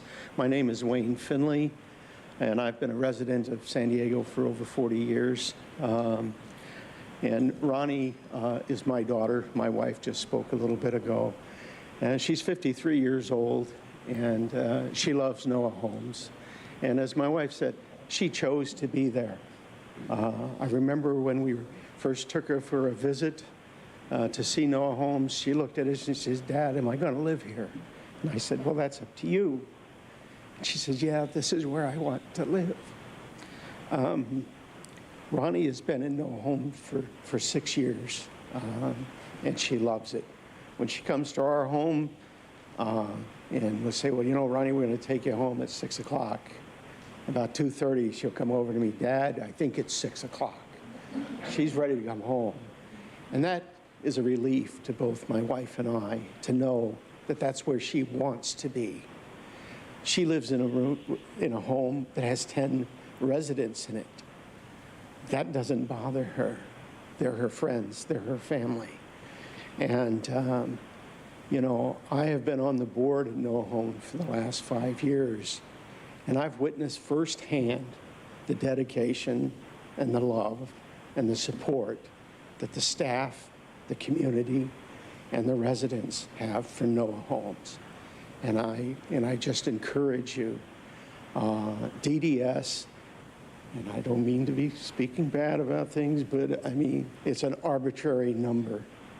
I have worked on the task force with Rady's Children's Hospital for the last 16 years, trying to create more beds, trying to create more places for people to go. Folks need places to sleep. They need places to go. And I encourage you to support Noaa Homes, and I thank you. Thank you. My apologies. The last speaker I named was Mark Iacano. Thank you. Next speaker, please. Good morning, gentlemen and ladies. My name is Jack Cohen, and I'm a volunteer board member at Noaa Homes. You know, it doesn't take more than 30 seconds to be on the campus at Noaa Homes to realize what a wonderful place it is. It's the gold standard in choice living for folks with disabilities. You know, I was on the campus several years ago. I was on the campus for 30 seconds. I remember an aunt who lived in New York, who lived in Willowbrook, which was a terrible place. It was closed down. It was the only choice for people with disabilities back in the day in New York. When you look at Noaa Homes, it is the gold standard. The recent change in funding to support Noaa Homes will have a serious and negative impact on Noaa to meet its mission to provide the highest care for these folks who don't have a voice for themselves. And so I'm here today to ask for your support to make sure that that funding remains in place. I know several of you have been to the campus. I thank you so much for your support in the past, and we're hoping that you will continue to support Noaa. It is the best place on earth. Thanks so much.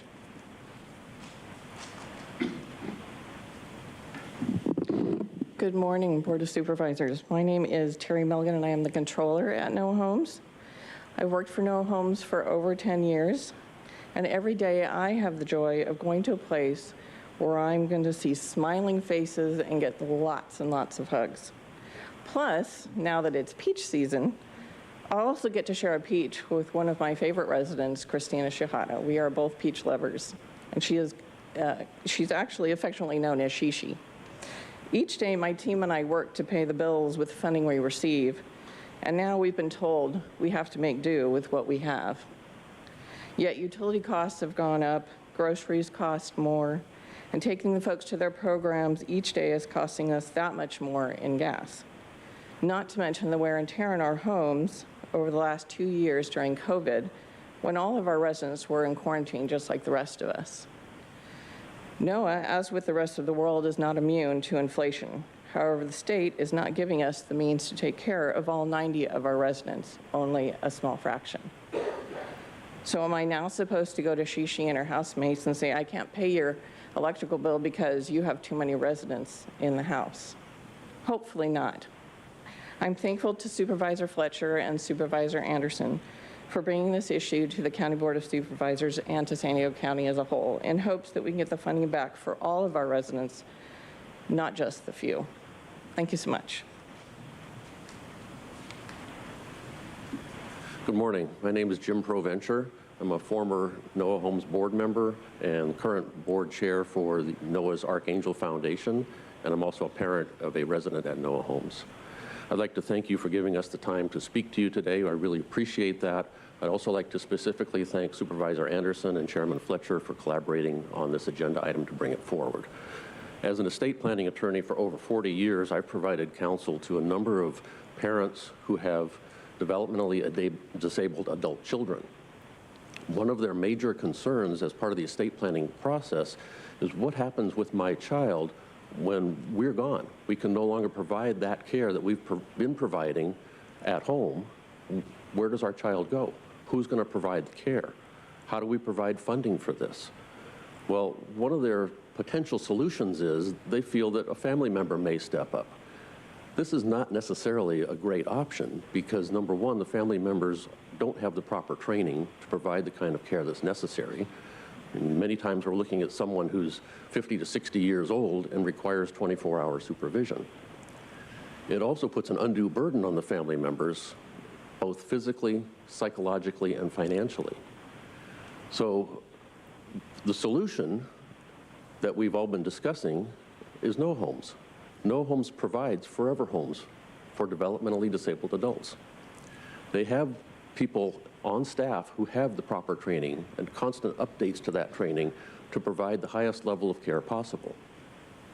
Noaa Homes' level of care has become a model of care, not just in San Diego County, but throughout the United States, and has been recognized both nationally and internationally. So I would urge you to support this agenda item to continue the funding for Noaa Homes at the level of care that allows us to provide this high standard for our residents. Thank you very much. As the next speaker is coming forward, I'll invite 5 additional speakers: Kim Lober, Todd Schetter, David Mulvaney, Jen Moss, and David Body. Ready? Good morning. My name is Kathy Hubecki, and I want to thank you, Supervisors Anderson and Fletcher, for your work, and I ask each of you other supervisors to add your support to this resolution. Let me tell you about my family. My brother Matthew now lives at Noaa Homes after living in 2 different group homes for over 30 years. At his prior 6-bed group home, there were 6 disabled adults and the live-in caregivers, 9 total people in a smallish 4-bedroom, 2-bath house. 2 disabled adults shared each small bedroom, and all 6 of them shared 1 bathroom. They were taken care of physically, basic room and board, but no family or social emotional support. Usually, my brother Matt and the residents went to their rooms, closed their doors, and there they stayed until the next day arrived. 14 months ago, Matt moved to Noaa. What a blessing. My brother has blossomed, and he is a totally different person at 60 years old. Matt lives on Noaa campus in a large, sprawling ranch-style home with 8 bedrooms and 6 bathrooms. He has 11 housemates, all of which he considers his family. He interacts with those at his house and across the campus. He helps with meals, grocery shopping, gardening, goes to dance class, and plays sports. In addition to caring for his physical needs, Noaa provides Matt with emotional support and social opportunities, just as you do in your families. So which type of care facility would you or your loved one choose to live at? Based on the new DDS rate policies, Noaa Homes will not get a rate increase simply for having homes large enough to care for, support, and love more than 6 people in one house. This will force disabled peoples out of their homes, many without families, and there are not enough 6-bed or less group homes to take them in. Some will become homeless. Please allow us to have a choice. Please support this resolution. Thank you. Next speaker, please. Good morning, Supervisors. My name is Mark Iacono. I chair the Noaa Homes Board. It's obvious, I think, probably to those of you that already are not familiar with Noaa Homes, how special of a place that it is. You can see by the support that we have here today, all of the messages that everybody has delivered. It's an amazing place. Not only is it a special place, but it's an important place for our developmentally and intellectually disabled adults, for permanent homes for them. And not only is Noaa Homes important, but other organizations like it throughout the state are as well. This, for me, is simple. How is it that in a time of unprecedented financial assistance being provided to the able-bodied for housing, does the state effectively cut funding for the disabled for their housing? It's just an absolute head-scratcher for me. That, for me, is the most obvious discrepancy that I see the state making here. And, you know, I see everything that everybody here has said today. I echo everything that they say, but that one to me is the most obvious. So I just want to say thank you all so much for your support of this resolution, and thank you for everything you've done.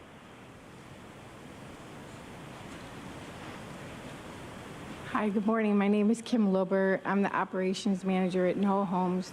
I've been there for 13 years. I do want to say that at Noaa Homes, like one of my coworkers said, it is one of the happiest places on earth. And I tell everyone to please come and visit us at any given time, because the one thing that they love is having visitors. They also, I always tell people, where can you go to work every single day and all you get is love and hugs and kisses? It's just amazing. What we do in our maintenance department, besides taking care of all their homes and keeping them up for them, we also are in charge of reaching out to other agencies to help us to keep our costs low. Number one, we also work with Feeding San Diego, and we also work with Good 360, and we also have items that come from us on a regular basis from Bed Bath & Beyond. So we do everything in our power on a regular basis to keep our costs as low as possible. So thank you so much for please, assisting us in keeping our homes open.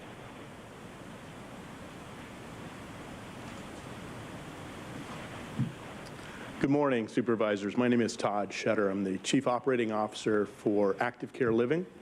I also am a current board member of the California Assisted Living Association and recently served on Governor Newsom's task force for prevention and preparedness for Alzheimer's disease. Active Care pioneered residential memory care more than 30 years ago here in California. Because of that, 8 years ago, I sat on the Alzheimer's Project that Diane Jacobs created here in the county. That's where I met Molly Nocon. Molly's a force to be reckoned with. Her heart is as big as her brain, and she loves what she does, and she's created Noah's Home. And on that site, she has 2 dementia homes dedicated to care for people that have intellectual and developmental disabilities and dementia. There's 20 beds there, and she's got a waiting list of more than 200 that would like to live there. We're on the verge of a housing crisis for these individuals. There's not enough places today for them to live, and it's only getting worse. This is a question that funding should not be looking at quantity or size, it should be looking at quality. The quality of these homes is unbelievable, and if you walk through and spend 5 or 10 minutes there, you will see it on the faces of the people that live there. A home is defined as a place you feel safe. A home is defined as a place you choose. A home is defined as a place where you feel comfortable and a place you feel loved. This funding needs to be restored so that not only Molly, but companies like Active Care, who recently contracted with the San Diego Regional Center to provide appropriate housing for folks with intellectual and developmental disabilities and dementia. We need more places, not less. This will only chase people away. It's not a question about quantity, it's about quality. Thank you.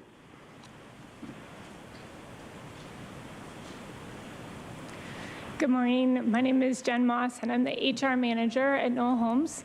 So my area is all with the hiring of the caregivers and making sure that they're well trained and that they have the skills that they need to take quality care of our residents. And we take it very seriously. We always go above and beyond what is required and add more. And we're constantly partnering with other organizations to create more training, like the Dementia Escape training that was mentioned. The loss of our increase that we were expecting in our funding, in my world, is how can I hire caregivers? We stretched our budget to increase our hiring rate 15% in February, and already in June, we're being outpriced another 15% on a hiring rate. So without an increase in our rates, we're not even going to be able to hire caregivers that are going to be able to provide that quality of care that we insist upon. So I humbly ask for you to help us. We're so grateful for you allowing us to come and speak to you today, and we ask that you push this proposal forward so we can unfreeze the rates. And I guess the last thing I just want to say is I'm new to this field, and I've been with Noaa 2 years, and it's just been a joy. And everything that everyone said, I just can't say it again. But a person's a person, and it's the same amount. We need the same amount to take care of a person, regardless of the home that size that they live in. So, thank you.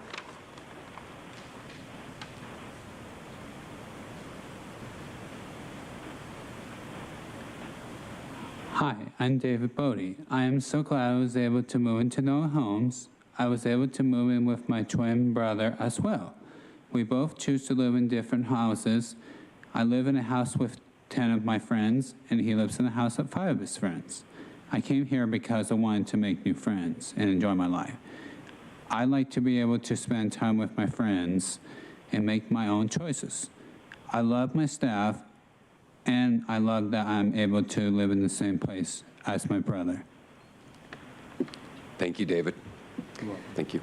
I'd like to call forward 5 additional speakers. Kim Keene, Betsy Corey, Julie Geerdes, Amy Kent, and Alyssa Adams. If I've called your name, please come forward.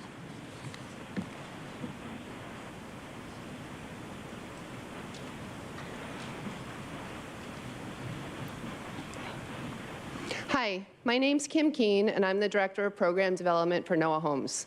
I've been a part of the Noaa Homes community for almost 10 years, and I'm happy to say that some of my best friends live at Noaa Homes.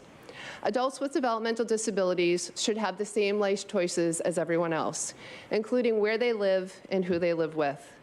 Every person who lives at Noaa Homes made the choice to live there.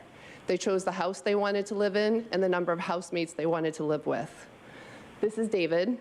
David chose to move in one of our larger homes. He was excited about the opportunity to have 10 housemates to hang out with.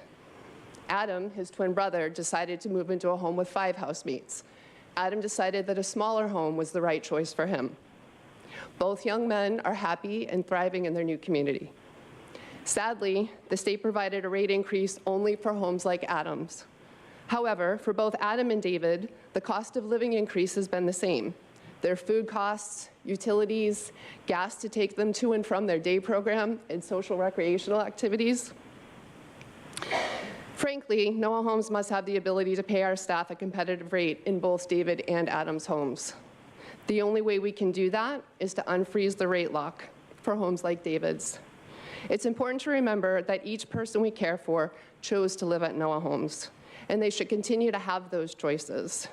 Please support unfreezing the rates so we can provide the same exceptional care to David as we do for his brother Adam, regardless of how many friends they both chose to live with. Thank you for your support.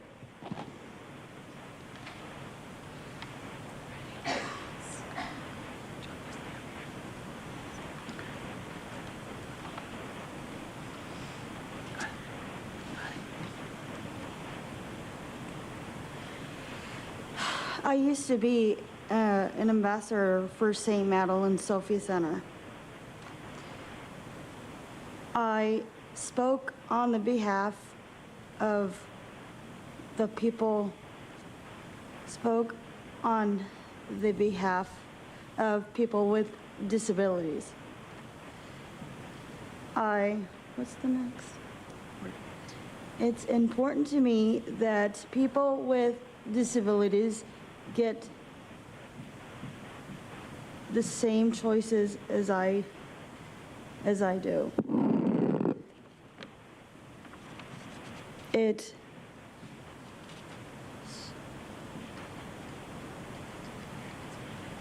is my choice to live at my house, Casa de Esperanza. I like to live there because I live with 10 of my other friends where my staff take care of me. Can you please state your name for the audio record? Alyssa Adams. Thank you.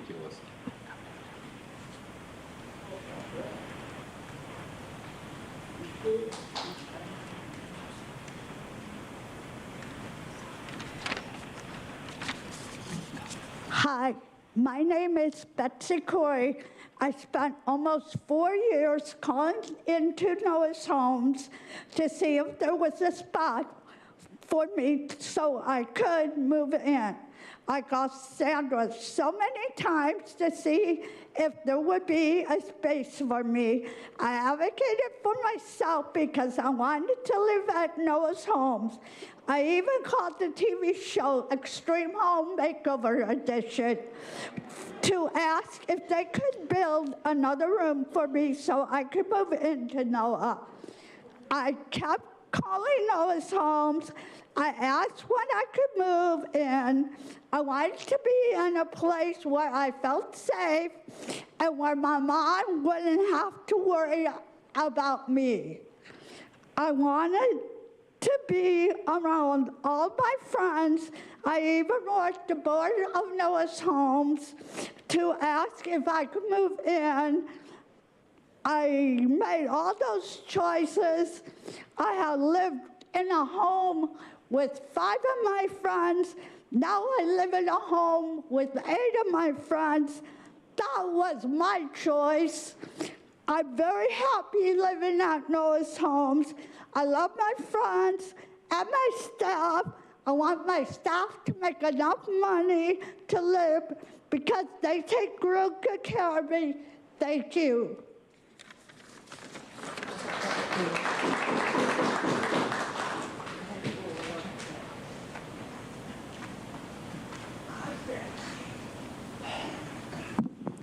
Good morning, ladies and gentlemen. My name is Amy Kent.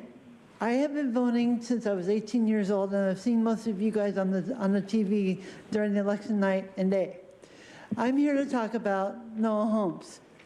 I am 52 years old. In 2015, I resided at Casa de Flores. I live at Casa de Light with 5 girls, a total of 6. I have the caregivers that take care of me. If I'm sick, I need something, they will give it to me. Also, we go on trips, outings, and field trips, and we do a lot of stuff at Noaa Homes. So please, please, what I'm trying to say is, I like to talk a lot, everybody knows about that.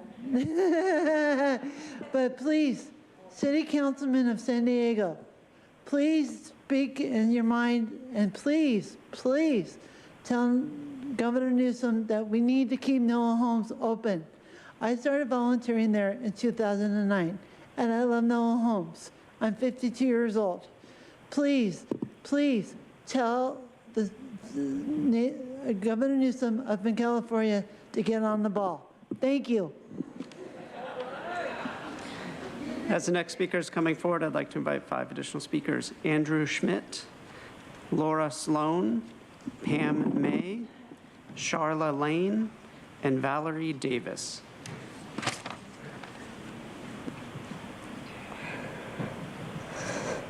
Hi, my name is Julie Ann Gerdes. I have a great family at my house, Caridad. I love my girls up at the house. My house has 10 other people in it, and I love living there with them. I know my mom and dad will be very proud of me that I love my family at Noaa Homes. When I came to Respite, I never left. I just moved in because I loved it so much. I know my staff will always have my back to help me and take care of me.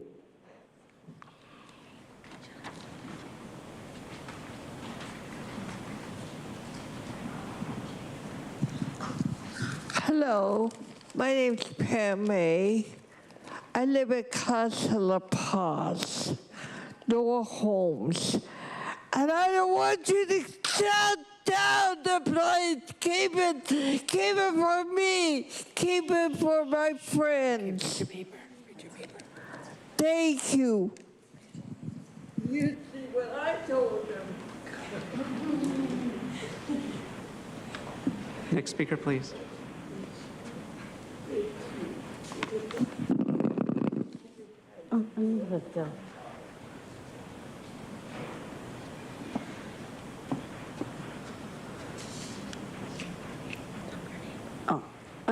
My name is Laura Sloan. I moved into Noah's Homes after my other group home shut down. I am so glad I was be able to move to Noaa. And I felt so lucky. Former roommate Julie Crates also and moved to out when our group home shut down. I miss her. I told her about Noah's Homes. She wants to be able to live here too, part of my community. She came to Noah's Homes for a tour and surprised me. She was here. I cried and miss her so much. There is no space for her at Noah's Homes right now. She has to wait for a spot to open. I want my friend to be here. She wants to be here too. I want my friend to have the same choice that I did. Thank you.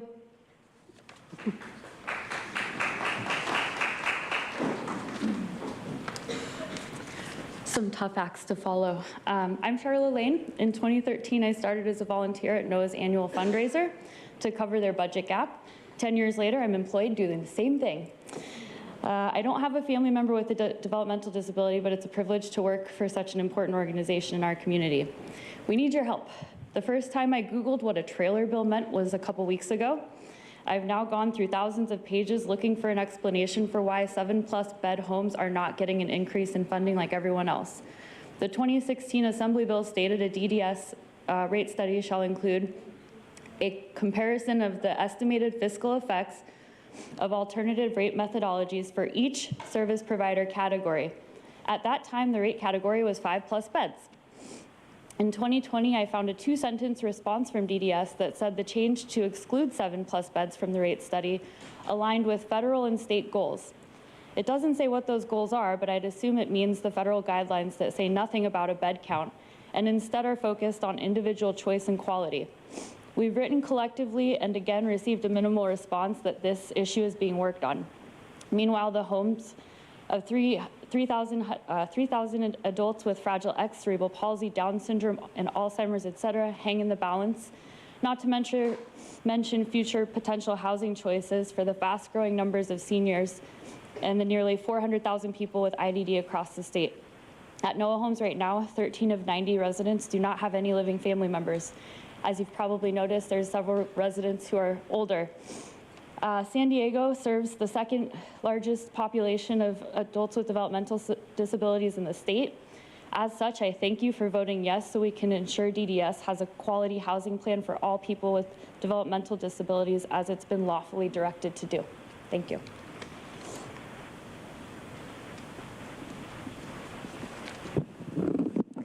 Hi, my name is Valerie Davis. I am the program support specialist at Noaa Homes. My friend Ryan, a current resident of Noaa Homes, was supposed to be joining us all today, but he had to stay home at the last minute. He had planned to come up here and talk to all of you about why he chose to move to Noaa Homes. In the exact words he'd written in his speech that he rehearsed many times over the past week, he told me that he moved to Noaa Homes because he wanted to be free. Then he said, I saw that my sister had chosen to move out to college. I wanted to make my own choice too. My choice was to move to Noaa. Where we choose to go and the homes we choose to make are some of the first and bravest choices we make as adults heading out into the world. Our homes are a part of our identities. Just as you might have chosen to move to San Diego, or Ryan's sister chose to move to college, Ryan chose to move to Noaa Homes and live, as an adult, a life of his own making. Every human being deserves these choices. DDS has chosen to freeze the rates on many of the homes in the Noaa community. Because of this, the future of these houses is jeopardized. We might not be able to pay our staff a living wage. When we can't pay our staff a living wage, we lose staff. Ryan and many of his friends at Noaa Homes could lose their staff, their homes, and their choices. We need to work hard to protect the choices that adults with disabilities are making for themselves.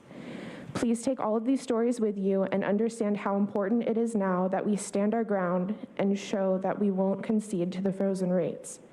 Thank you all for being here today and listening to the voices of our Noaa community. As the next speaker is approaching the podium, I'll call 5 additional speakers: Kylie Nash, Molly Burke, Tim Ryman, Molly Noken, and Bill Bodie. Hello, and thank you for listening to us all today. My name is Andrew Schmidt. I am the conservator of Stephen Schmidt, and the nerves are kicking in right now. This is not the public speaker here. But I wrote some of you an email yesterday, and I know I didn't send it to all you, so I'm going to read the email now. Thousands of families, including my own, are left concerned about their loved ones' healthy and happy futures. Perhaps there is a lack of experience with folks in care facilities and a belief that their best interest is in a 6-bed or less home. But that is not the case, and there are a lot more details than that, which you've heard a lot of them today. By leaving blessings like Noaa Homes, a role model 7+ bed care facility, out of the budget, you're writing a bleak future for the hope and progress of disabled folks, strengthening their roles and places, and a better future for humanity, and it's all taking place in the backyard of San Diego. Please include the added trailer bill language that includes 7+ bed care providers in the 5 to 6 bed rate, for now at least, as historically you have. I urge you to take a look at the magic that could be even bigger with more places like Noaa Homes. We want our loved ones to be active, healthy, happy, and thriving in forever homes, so that as we concerned aging family conservators get older with our own health issues, we know that our disabled loved ones will be taken care of. A happy, financially steady atmosphere with people looking out for their best interest in a summer camp family atmosphere and not secluding them to a 6-bed house is how we are going to move forward. Oftentimes, it is the 6 or less bed homes that you don't want your loved ones in. We've looked around and spoken to these people. There are good ones out there, but they're not always the right situation for all adults with disabilities. You can be on the dark side of history or the bright side of history, and the language in bills like this are the line. Thank you.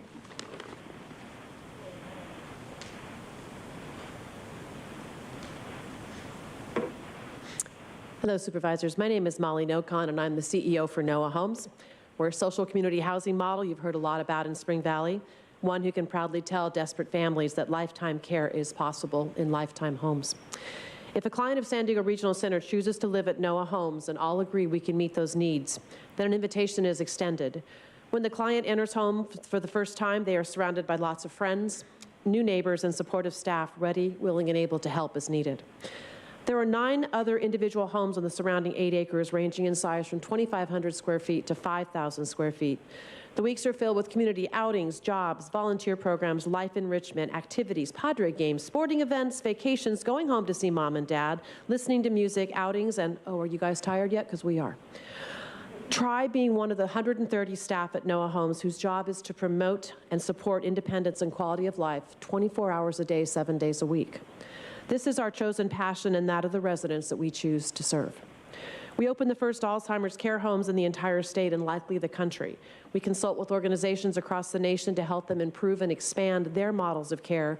We do have more than 200 families on our interest list. That is not something we're proud of.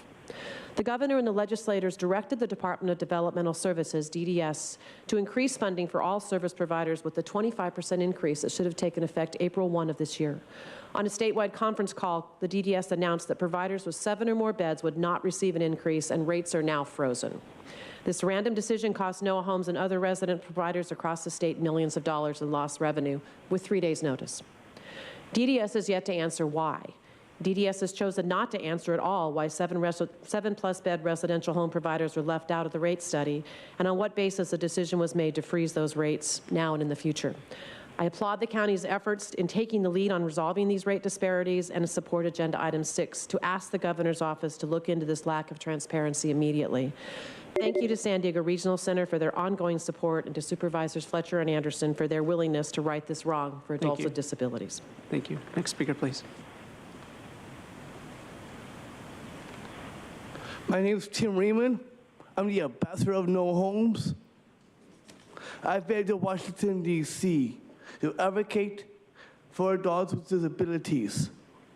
That is their choice and their right to live at places like Noaa Homes. I love my staff, and they work hard. They deserve to be paid more. They need to pay fairly. My house has 10 other people in it. They're like family to me. Our staff works so hard to take care of us every day. They deserve the very best. I am so proud to live at Noaa Homes. I am proud of myself because I was made a choice to live here. So did all my friends.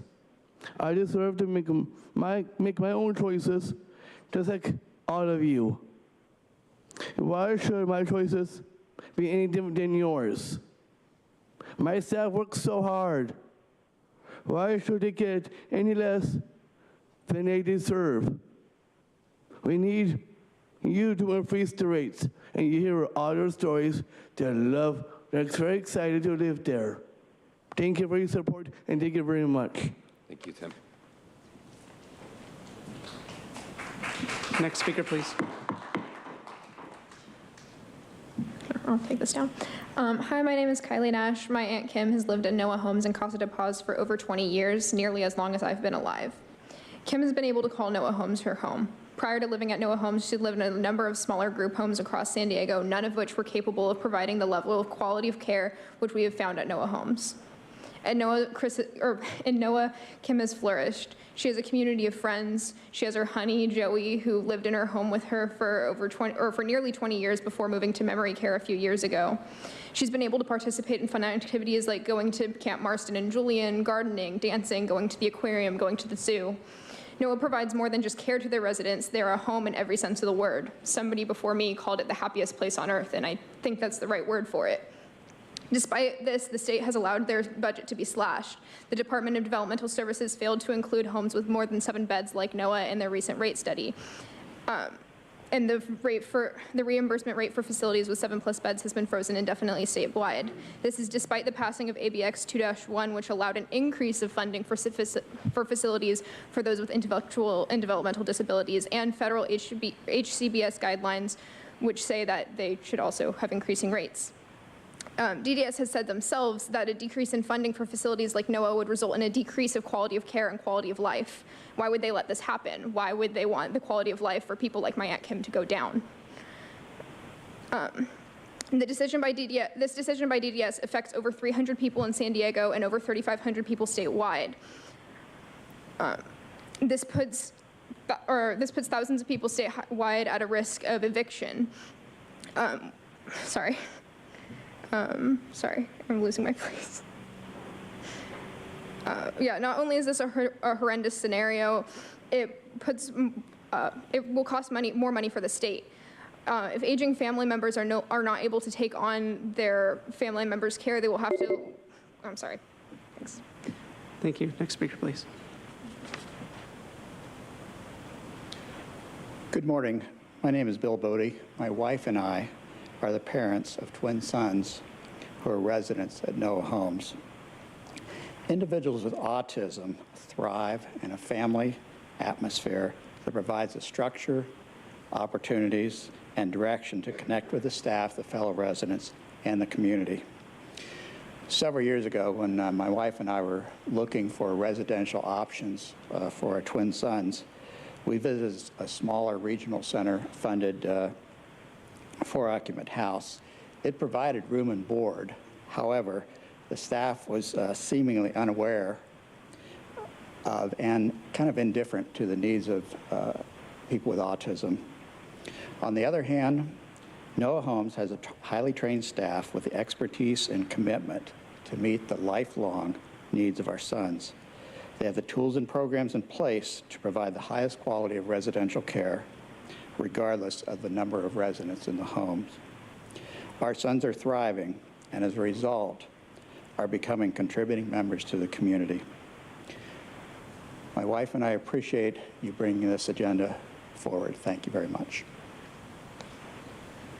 As the next speaker is coming forward, I'd like to invite 5 additional speakers: Gary Greco, Kate Kinnamont, Tammy Levitt, Deborah Elwell, and Nathan Bofella.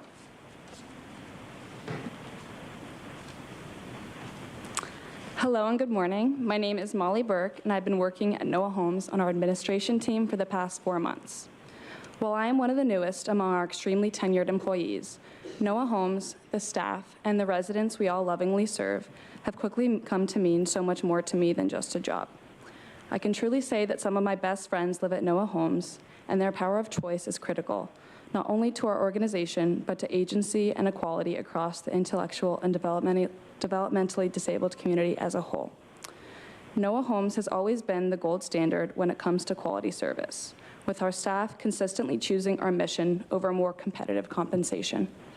Adequate funding for Noaa Homes would continue to ensure our top-of-the-industry service to our residents, livable wages for staff, as well as ample, affordable, and quality choices for some of our most vulnerable citizens.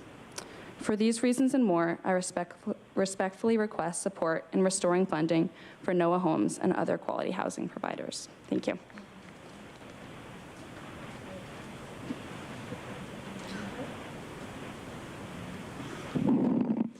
Hi, my name is Gary Greco. Never since I've been at Noaa Homes, because my mom wanted me to live there, because she wants the best for me. So I want to say that I love living at Noaa Homes. It's the best staff and the best family ever. Thank you very much. Thank you for joining us today.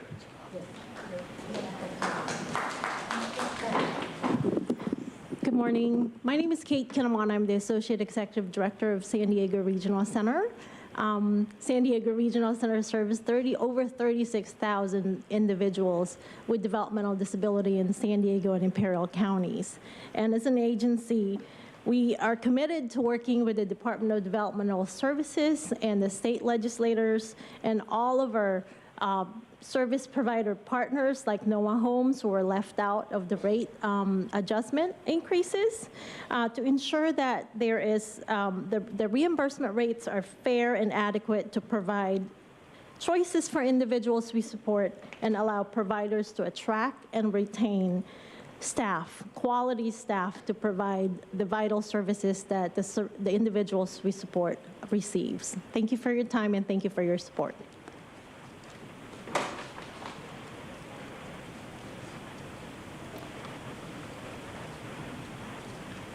Good morning. My name is Deborah Elwell. I am a Noaa Homes volunteer and board member, but number one, I'm Leah's mom. When going through a pretty gruesome second cancer treatment, along with Leah going through some high anxiety, and that was a pretty difficult time when you start to worry about that nagging feeling, what's going to happen to her if I were not here tomorrow. So we started to look at places for options for Leah for a forever home. I knew that she needed a structured, loving environment, 7/24. But, we went out there and looked around. There's a lot of different options that we looked at, but Noaa Homes was her choice. We had to wait about 4 years. She's been there 6 years, and she's doing beautifully. She's bonded with others. She speaks her mind. She will tell the staff what her desires are, what her wants are, what her needs are. She'll even tell me she loves me. She never did that before, never. I'm also, because I'm a board member and a volunteer, very devoted to making sure that Noaa Home continues. They have wonderful core values, mission, vision, and I want to make sure that that continues for today, tomorrow, and when I'm gone, tomorrow, the beyond. Just like Supervisor Fletcher said in his 5 Fridays, my kids are my most important part of my life, too. But to me, nowadays, my kids are the folks at Noaa Homes. So anyway, thank you. Thank you for your commitment to our community. I know it takes a lot. Your lives are very full. Thank you for listening to us all. And I recommend that you vote yes. Thank you so much.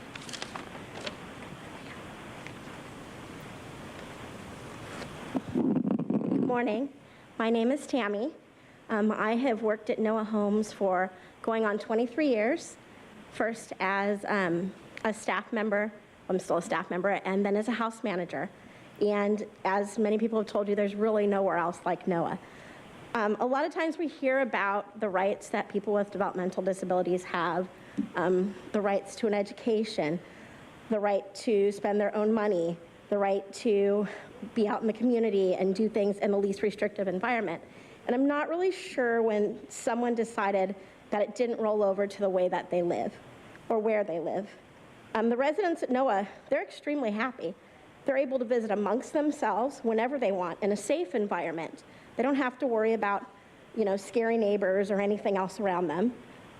Whenever they want in a safe environment while also accessing the community. They participate in activities that they enjoy. They've been to Disneyland. They've been, we went to a trip to Mississippi. They've visited Rome, I believe, and they've been everywhere. They've been to Hawaii. They go on cruises, everything that they want to do. As an adult, the choice of who I live with is my own. I can choose to live with any people I want to. people who share my interests and concerns, and those that don't, it's my choice. And honestly, if someone tried to tell me where or how I needed to live, I really doubt I would listen. So I just want to thank you guys for taking the time to listen to all of us and to appreciate that the rights that we have are also the rights that they have. Thank you. As the next speaker is coming forward, I'd like to invite the additional speakers on items on consent: Luana Woods Maderas, Patrick Keeley, David Leonardi, Philip Lumola, and Shemaya Stewart. Hello, good morning. Thanks for allowing us to come speak. My name is Nathan Bolhoff. I'm a teacher in Escondido Union High School District. I'm here to speak to Camp Lead. I've been teaching there for the last 9 years. I work in Escondido. I live in San Marcos. I send my child to schools in Vista Unified, where my wife is also a teacher. I have a vested interest in the health and safety of our county's public schools, students, and campuses. I spent the past 16 years working directly with students that we now call At Promise, and Camp Lead is the single most impactful program I've participated in. In 2018, Escondido Union High School District had their first camp, and I've attended every camp they've had since. There are 3 groups that are impacted by these camps. 1, students; 2, the law enforcement officers that attend; and 3, the teachers and staff. I would like to address the impact these camps have had on our school staff and teachers. We have taken dozens of teachers and classified staff like security guards, administrative assistants, and educational assistants. In the day-to-day operations of campus and classroom, we frequently do not have the time to develop deep and meaningful relationships with our students, and the classroom environment isn't always conducive to building these relationships either. After experiencing camp and talking with other teachers and staff that have attended, most staff walk away from camp with a new appreciation for the heavy burdens that our students are carrying. We know the numbers and we study the statistics, but when you hear it come out of the mouths of the children we work with, it changes the dynamic entirely. The very personal stories of the realities of abject poverty and homelessness, addiction that is ripping families apart, incarceration, gang violence, depression, anxiety, and even parents being deported, leaving older siblings to raise their younger siblings, have leave an indelible mark on those of us who work with these kids. I believe that the opportunity to have these conversations with students and learn from our students makes us better teachers and servants of the community. Thank you for giving us the time to speak. I strongly encourage all of you to take the time to make it to Camp Lead and witness it. Thank you.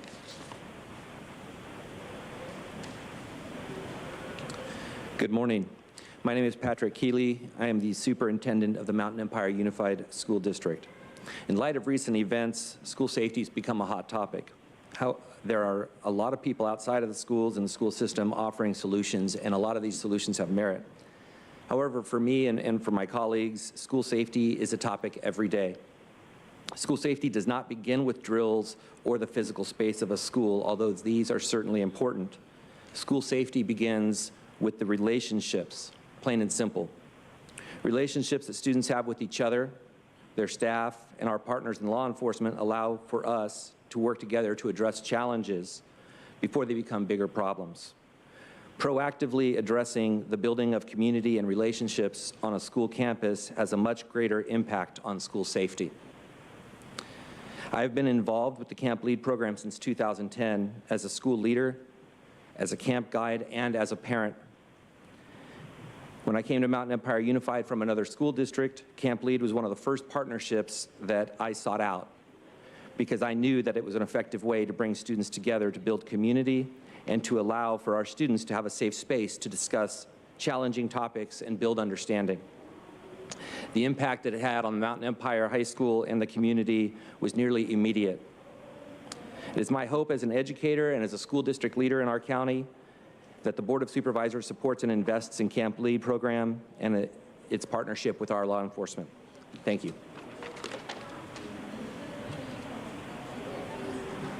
Hello, everybody. My name is Philip Lumola. I am one of the facilitators at Camp Lead, and I've been doing camps for a little bit over 10 years now.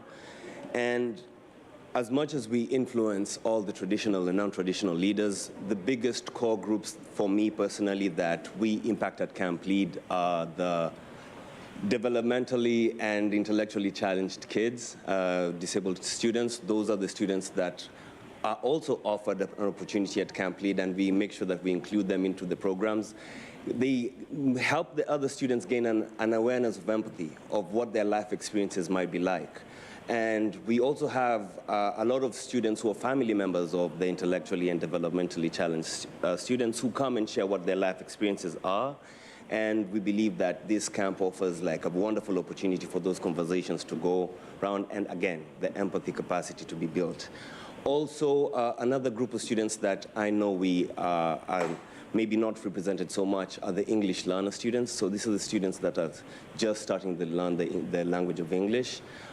We try and involve them as well into these camps, integrate them into their communities, and offer them an opportunity to be heard, offer them a place where spaces are offered to them to be heard and to share what their experiences are in life and going forward in their school. So I hope the supervisors help us with continuing this program so that we can hold more camps. Thank you for your time.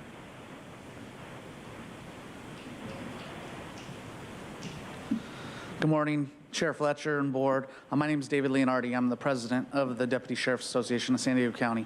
A little over 10 years ago, I was working patrol in the city of Lemon Grove, and my patrol lieutenant came to our briefing. He's now the current sheriff, Tony Ray, and he said, "Hey, folks, I'm looking for a volunteer. I've got this camp. You're going to be there all day and all night Thursday, all day and all night Friday, and you'll come home late Saturday.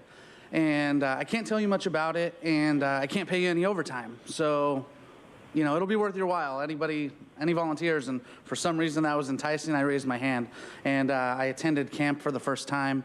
And over the last 10 plus years, I've attended camp probably over 50 times. I can tell you that in my 15 years of law enforcement experience, there is not a more effective diversionary tool that I've seen to help take kids that are starting behaviors that are going to get them involved in the juvenile justice system, to get them to kind of recognize those behaviors and start to change. It's been very, very effective. I spent nearly 4 years as a school resource deputy at Monte Vista High School, and Camp Lead was an integral part at Monte Vista, helping us build a community of students where they felt safe and where they felt supported. It was just a really, really great tool for that. So I want to thank you guys for this investment and assure you that any investment in Camp Lead today and any future investments are going to help and support students here in San Diego County, and I think it's a very good thing. So thank you very much.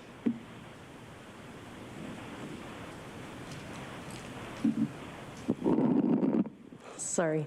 Hi, good morning. My name is Luana Maderas. I want to first thank Supervisor Desmond for, listening to what we are about and supporting us. It's a privilege to be here. My name, again, is Luana. I attended a camp similar to this when I was 16 years old in 1998. I was a student that was very disconnected from my community. I was actually on a path to incarceration, probably. I was heavily involved with drugs and gangs and just making a lot of really poor choices. And when I went to camp, I was given an opportunity through non-threatening experiences to talk about really serious things, to talk about racism, sexism, classism, and to talk about how I had personally been impacted by them. I have been a victim, and I've also been a perpetrator in a lot of these things, and I was able to own that. I was able to reevaluate who I was and where I was headed, and I was able to make some new choices and to ask for help. I stayed involved with camp heavily, and it really opened up a lot of doors for me. I graduated high school a little bit early, actually. I stayed continuing to volunteer. I got a lot of job opportunities, and my life turned around. The trajectory of my life changed, and so I have been doing these camps for a long time. I've worked with thousands of students, and I hear these stories over and over and over again. You know, for some people, it's immediate. It's something that they take in that moment, and they change their life, and they make big choices. For others, it's maybe 2 weeks down the line. I've talked to students that years down the line, they realize, wow, like, those seeds that were planted have really impacted me. We built empathy. We teach young people how to advocate for themselves and ask for what they need. We give them the language, and I'm so grateful for this opportunity, and thank you so much, and that's it. Thank you. As the next speaker is coming forward, I'll call the remaining speakers in favor of items on the consent calendar. Myra Hayden, Crystal Irving, Brian Lafferty, Tim Macedo, Geraldine Brown, and Nathan Wallman. Hi, my name is Shemaya Stewart. Thank you, Supervisor Desmond, for this opportunity and all of you guys to speak. I went to Camp Lead when I was in high school in 2010. I'm currently 27 years old. David and all of those guys were all at my first camp. The way that I got into Camp Lead was I was ditching school, you know, right, teenage stuff, and I was got picked up by officers and had to go to a series of meetings, and through there I learned about Camp Lead. Going to Camp Lead, I learned so many lessons about myself and about all of the people at my school and in my district. I made a lot of connections with people that don't necessarily look like me and made great bonds with them.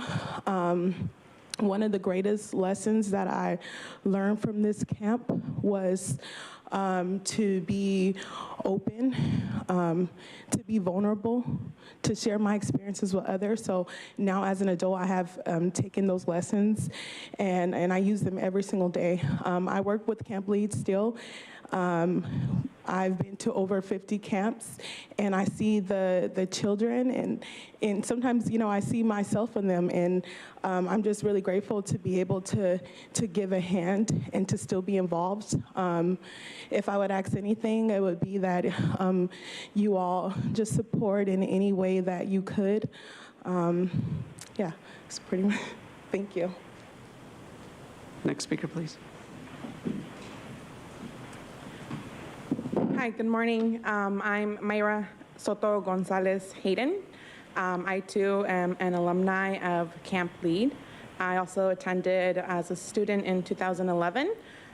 One of the greatest tools that I learned from camp was to own my voice, to learn to say when I needed help, to know that my support for others can really impact somebody. A lot of students, at least when I was in high school, being someone that isn't in the larger population of students, that isn't someone that looks like the other leaders, those that are head of ASB and turning on all these activities and really getting a lot of support from staff, it made it a little bit intimidating to try and become a leader or the leader that I wanted to be. It gave me the opportunity to use my voice and connect with the staff in my school that participated in this camp too, and see them as resources, as people who cared and were there to support me. I think oftentimes teachers, they have so much on their plate that this camp gave them the opportunity to really connect with their students, to really show them that they empathize and that they are a source of help. So I think Camp Lead is really an important resource for students, for staff, for district, and for law enforcement to all come together and realize that we are one large community. So I know your job is very important to our communities, and you're given the position now and the power to be able to influence and say if we can continue to grow and create a larger impact with this. Thank you.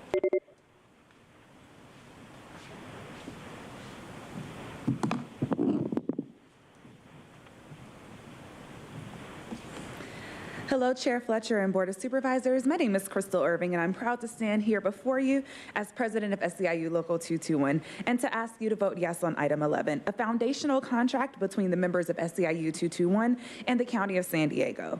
I'm here with members of our bargaining team who worked so tirelessly to listen to workers, strategize, mobilize to win this strong contract.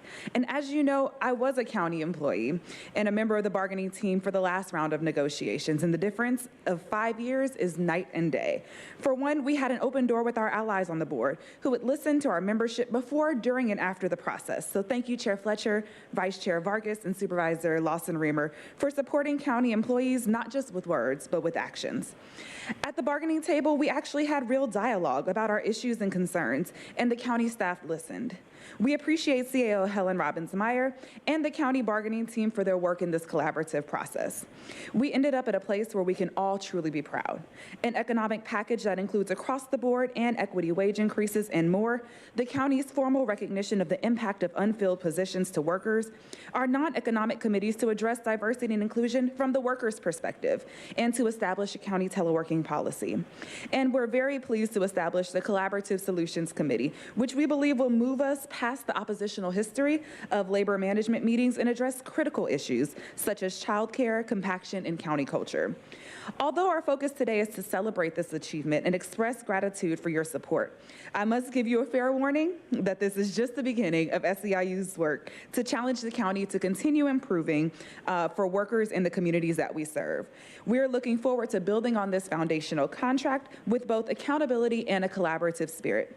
Again, this is a great agreement for our employees and the communities that we serve, and I am hopeful that we will see 5 votes in support of this agreement today. Thank you so much, and please vote yes on item 11. Thank you.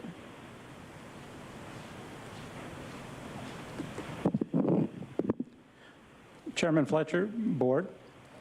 My name is Tim Macedo, and I am a Human Service Specialist at the El Cajon Family Resource Center. I would like to thank the Board for their support of county workers. First, with Supervisor Lawson-Reamer's Self-Sufficiency Task Force and Supervisor Vargas's Stronger Together initiative. And now, a contract that starts to remedy 20-plus years of neglect.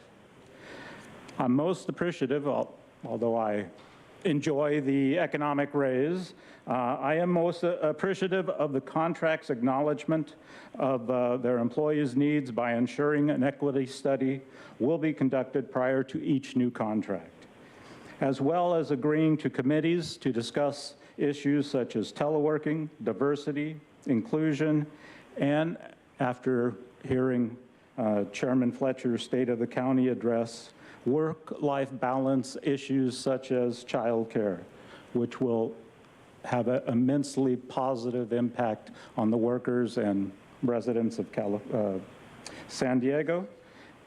Please continue to support county employees, and most importantly, a county culture that positively respects,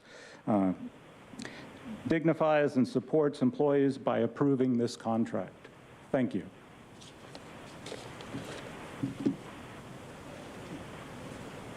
Good morning, Chair Fletcher, Board of Supervisors. My name is Brian Lafferty. I am a proud member of SCI Local 221 and a Legal Support Assistant 2 for the County of San Diego Department of Child Support Services. 5 years ago, a different group of people occupying your seats told the bargaining team throughout the negotiations, here is our offer, a lowball offer, mind you, take it or leave it.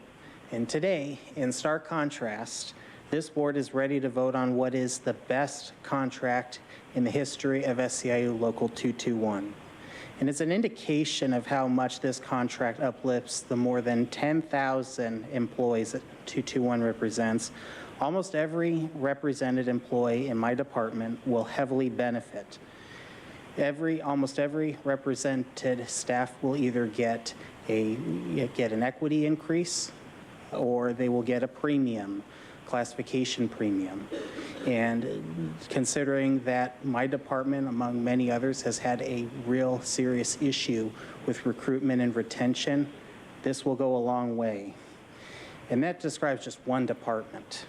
It is clear that unlike the previous board, this one standing before me genuinely values and appreciates its workers who have been left behind for over 30 years. As a bargaining team member, it was a pleasure working with the county, and I look forward to doing it again in 3 years.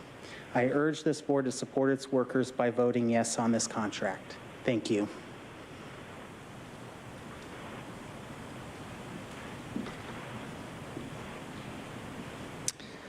Good morning, Chair Fletcher and Supervisors. My name is Nate Wallman. I'm Vice President of SEIU Local 221, a county employee and a resident of District 3. I'm speaking today to urge you to vote yes on the tentative agreement with SEIU Local 221. And I believe this contract will benefit all San Diego County residents in the following areas I'd like to highlight. It makes significant progress on achieving pay equity for county employees, boosting the county's competitiveness with other employers. It adjusts wages to combat and dampen rising inflation. It better assists employees in obtaining the necessary equipment to do their jobs well. It appropriately compensates employees in dangerous and unpredictable environments to promote engagement and safety. It embraces telework and other measures to help meet the county's climate action goals. It addresses important diversity and inclusion issues, and it even provides a forum to discuss new issues as they come up. And in addition to these things, I would like to thank the county for the ongoing recognition of the value of organized labor. An organized workforce is an engaged workforce, and an engaged workforce is a productive one. Thank you. As the next speaker is coming forward, I'd like to recall speakers I called previously in favor of the consent items, Jan Zien and David Mulvaney. Good morning, Board of Supervisors. I'm Geraldine Brown. I'm an office assistant with the Health and Human Service Department.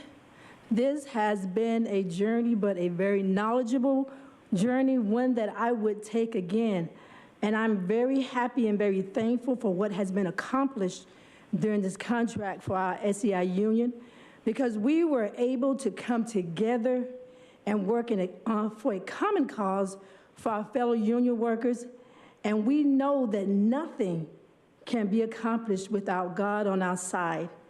And we thank you that you for seeing the needs of our county workers and helping us to secure a county contract, one of the best contracts we have seen in many, many years. Thank you for voting yes on this contract. Thank you. Bye-bye. Now I'd like to invite forward the speakers in opposition to the items on consent. If your name is called, please come forward. Audra, Jason Robo, Sandra Martinez, Eleanor, Consuelo, and Mark Dorian.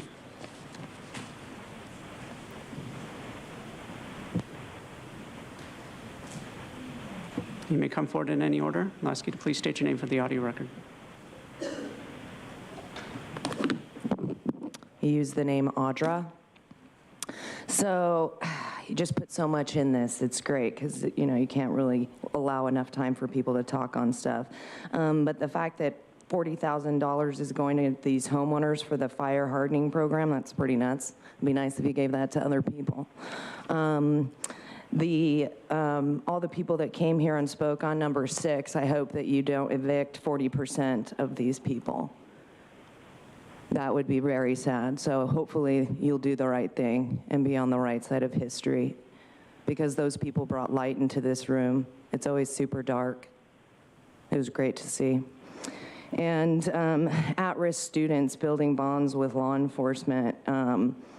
It's kind of crazy. It's costing $1,500 per student. That's a lot of money for 3 days and 2 nighs. And for $8,000 for staff, when people are being told that they need to volunteer, how many staff is that going to cover? And who are these people that are going to be training students? Sounds like brainwashing to me. It would be nice if that was something that you were doing that was actually going to help kids. I believe it has in the past, but I don't trust the interim sheriff and the people who knows who's going to be training these people to, you know, there's 70 to 90% of students in schools are claiming to be transgender. So there's a lot of brainwashing going on because kids didn't think about that before. And the fact that you want to compensate and negotiate with these unions, is that not a conflict of interest, Nathan? Because Lorena Gonzalez, your wife, is in charge of the unions. Interesting. Looks like a conflict of interest. You shouldn't be voting on that. Yeah. Next speaker, please. Mark, the fires, I noticed you guys did something with, you were talking about I'm not sure what you would even call it, the area just off the road up in the mountains, and your amount of control you would have over some fire breaks and stuff up near people's property, which I thought was odd. But more importantly, the fires don't set themselves. I've said this before, it's very obvious. Wood burns at about 660 degrees, and a few extra degrees is not causing fires. It's true that it gets drier during the summer, and I don't know the exact stats on how many fires we used to have, but it might have been, I'll say maybe 7 every summer or something like that. It's so high now. There's no doubt whatsoever they're being set. And it's really foolish to not consider the fact that there's a globalist agenda that wants to get people out of the rural areas. The UN clearly states this. It's one of their goals, as well as countries not having the right to bear arms, or certainly not having any guns that would be of any real harm, and shoot further than across the street if you were lucky. So since the globalists and corporations and the shareholders of the corporations have all the stock, it's pretty easy to see that all the stock in like insurance companies. So when the people get burned out of their house in the rural areas and then they can't afford their insurance, their house is worthless and they have to leave. That's a scam. Thank you. Next speaker, please.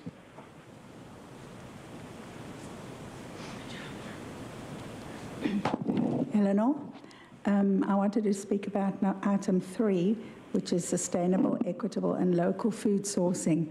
I'm not actually sure what that means. I would like to have some clarification as to what equitable and local food sourcing is. When you're spraying fire retardants on people's homes so they can't grow their own food and their own produce, how is that equitable? If you're stopping us from planting things because you're limiting the amount of water we can use, and you're saying which food producers we can buy from and which we can't buy from, that is not sustainable or equitable. It said that the vision is a just, sustainable and resilient future for all. I don't see any sustainability for any communities who are trying to plant their own food and grow their own produce when we have toxic pesticides rained down on us from the air, and then you're going to top that with the fire retardants. So I really am asking a question. I know you don't answer me, but what is sustainable and equitable food sourcing? Sorry if I don't understand, but perhaps somebody could clarify that for us. Is anybody willing to? Nope. Nope. I really don't understand what you mean by it, so it's really difficult to talk about it when we don't know what you mean by sustainable and equitable. Okay. So the last question I have, did you find our proclamation? Did anybody figure out what happened to it? I asked earlier. I'm not sure what you're talking about. If you lost something, someone will try and find it. No, I didn't lose it. Somebody told me that somebody from your office took it and put it in your office. Okay, I don't have anything in my office, so I'm not sure what you're talking about. Okay. All right. Next speaker, please. Hi, I'm Sandra Martinez, and I want to talk about item number 2, which is insurance fraud. So there are only 2 states in this country where the government gets involved to protect the insurance companies from fraudulent claims and fraudulent actions. But I wonder why we're not protecting, or why it's up to the government to protect the insurance companies. It seems to me they should take that upon themselves. Because if we actually look at the behavior of insurance companies, we know it's standard operating procedure to deny and delay claims, and to deny and delay payments to health providers. So there seems to me that the actual accountability should be upon the insurance companies, not upon the individuals. Now, don't misconstrue that and say I'm pro-fraud, because I'm not pro-fraud. I'm not pro-fraud in insurance, and I'm anti-fraud in medicine as well. A couple months ago, my husband was in a vehicle accident, and The ambulance comes up, takes them to the hospital. The claim is denied because it wasn't an in-network ambulance. I'm sorry, when you're on the freeway in a puddle, you really can't whip out your cell phone, which may or not be with you at that point, and make sure your ambulance service is being covered by your insurance company. So when you call the Insurance Commission office to point this out, they tell you to deal with it yourself. So I'm not getting the consumer protection aspect of this. What I'm getting is the insurance protection aspect. So it makes me wonder how the insurance companies got the government to do their bidding. Why are we taxpayers paying to protect the insurance companies? Thank you. Before the next speaker begins, final call for Jason Robo. I'll be speaking on, Consuelo, I'll be speaking on fire.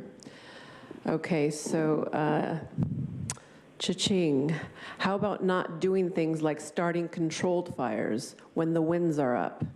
I shit you not, I met an out-of-touch sister, bless her heart, while attending the Lifestyle Itself conference at the Dell in Coronado, with many more out-of-touch beings like Fauci, Sanjay Gupta, Chelsea Clinton, Mark Cuban, etc. Anyways, this woman had just lost her 200-acre ranch, and the incredible part was that her educated husband, her very well-educated husband, asked, why would they perform controlled fires when the winds are up? They had no clue. You will own nothing and be happy. Well played, evil. Well played. These poor suckers are beyond out of touch. They have absolutely no clue and have no clue that they have no clue. Contrary to what Nathan Fletcher has said, the World Economic Forum is not just a meeting, it is a movement. The illiterate of the 21st century will not be those who cannot read and write, but those who cannot unlearn the lies they have been taught to believe. Pay attention, San Diego. Pay attention, world.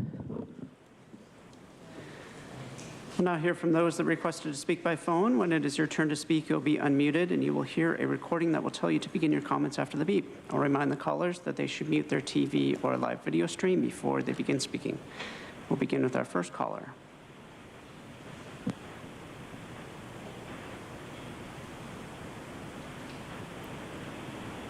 Good morning. My name is Jeff Thorne, and I'm calling in to ask you to say yes to agenda item number 6, the funding that's needed for 7+ bed communities like Noaa Homes. So far today, we've heard personal stories from residents, employees, family members, volunteers, and board members of Noaa Homes. I'm sharing my perspective as a volunteer. I work in retail management, and nearly 5 years ago, I was invited to volunteer at Noaa Homes' annual event, the Summerfest event, and I've been hooked ever since because it really is an amazing place. I love volunteering because every time I'm there, I get to work side by side with the folks, see all those smiling faces, and there really is no other place like it that I've ever seen. It's a community of residents, employees, family members, and volunteers that's full of love for one another. So I implore everyone to make some noise with the California senators and assembly members, work with DDS, restore the housing, funding, and fix this egregious mistake. Please advocate for unfreezing the funding for 7+ bed regional centers and community care facilities that serve persons with developmental disabilities. Funding isn't really a nice to have. It's critical to help them make ends meet and continue providing the level of care that this community deserves. I want to thank all of the San Diego County Supervisors for bringing this issue forward as a discussion agenda item, and please vote yes on item number 6. Thanks for your time today. Thank you. Now hear from the next caller.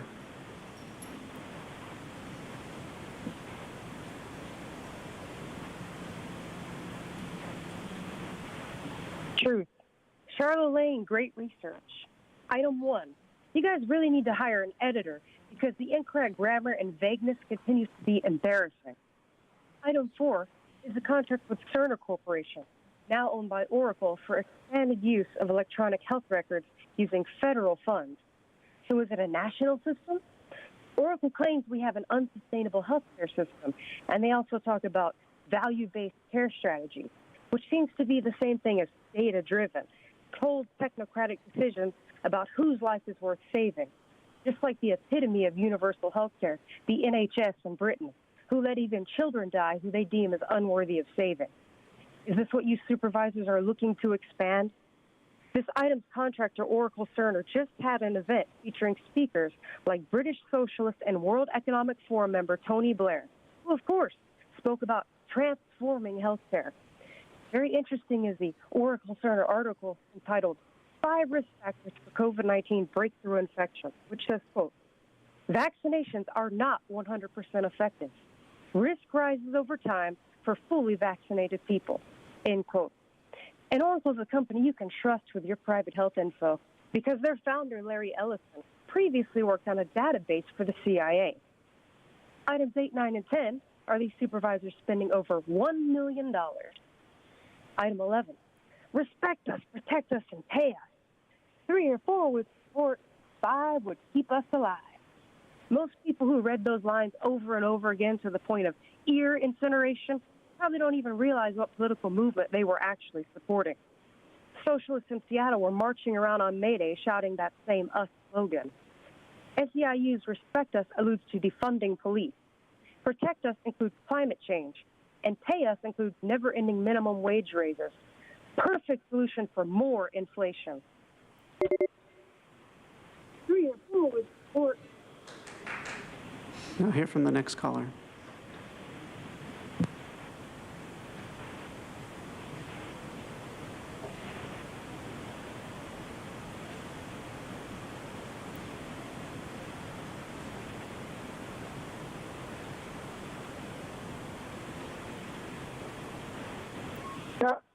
Paul Hinton. Hi, supervisors. On item 4, authorizing that contract with Cerner Corporation. Beware of electronic hokey-pokey and invasion of privacy. Cerner itself had high reviews, but I don't know if you are aware of this yet. Privacy is a major issue now that cloud giant Oracle Corporation has officially finalized its acquisition of EHR vendor Cerner on June 8th. So you may end up with our medical records being managed by a non-medical company, which may or may not have been protecting patient privacy as its goal. Because Oracle is a major data broker, there is the potential that Cerner's database of de-identified patient data, which it makes public, available for research purposes, it could be misused for marketing or more nefarious purposes. As AI algorithms become more powerful, they could facilitate the matching of the identified data to identifiable data.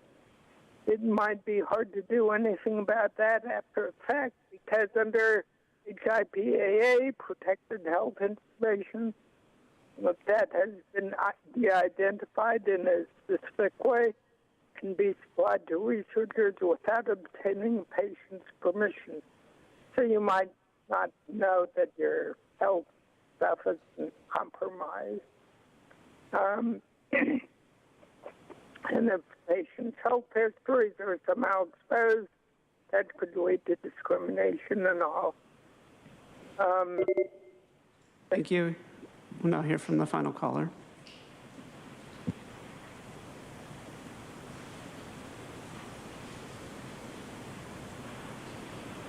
Robert Lingvall for agenda item 6 on supporting housing and service providers for adults with intellectual and developmental disabilities. Go ahead. My name is Robert Lingvall. I'm a father of 2 twin sons who are residents at Noaa Homes. I'm asking that you keep the residential options like Noaa Homes Community fully funded and available. It's a lifetime option, which is so important for my sons and an aging dad like myself. Besides offering high-quality, compassionate care, as and increased opportunities for socialization. As persons become less able-bodied, Noaa Homes has the capability to offer a higher level of care we refer to as graduated care. And this is particularly important in the area of memory care. Noaa Homes offers an optimized memory care program for people with developmental disabilities. In particular, those who are really affected by this are people with Down syndrome. In their 60s, 50% of people with Down syndrome will have Alzheimer's dementia. So please go ahead and, if you could, advocate for keeping Noaa Homes fully funded, because they are offering something that is unique in the field of being a state-of-the-art memory care optimized facility for people with developmental disabilities. Thank you so much. Thank you. And Chair Fletcher, that concludes the request for public comment on items on the consent calendar. All right, thank you to everyone who joined us today. We have a motion by Vice Chair Vargas, seconded by myself, to approve the items on consent. Let me ask the clerk to please call the roll. Thank you. Supervisor Anderson. Aye. Supervisor Lawson-Remer. Aye. Supervisor Desmond. Aye. Vice Chair Vargas. Vargas, aye. Chair Fletcher. Fletcher, aye. That motion passes unanimously with all supervisors being present and voting aye. Before we break for lunch, we're going to take our San Diego County Fire Protection District item number 1 up. We will do this and then we will break for lunch. I'll go ahead and make a motion to approve. Is there a second? Second. All right, we have a motion by myself, second by Supervisor Anderson. Let me ask the clerk to call forward any speakers on this item.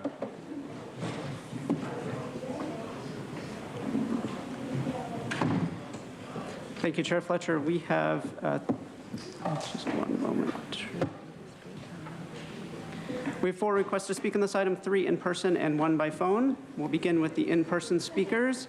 I'd like to invite forward Audra, Mark Dorian, and Consuelo. You'll have 2 minutes to address the board. I'll ask you to please begin by stating your name for the audio record. For the individual that requested to speak by phone in the Fire Protection District item 1, please dial into the conference line now using the instructions that were provided to you.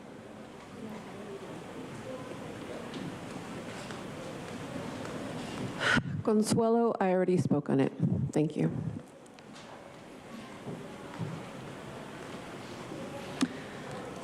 Final call for Audra or Mark Dorian, Fire Protection District item 1. And for the caller, I do not see the caller dialed into the conference line at this time.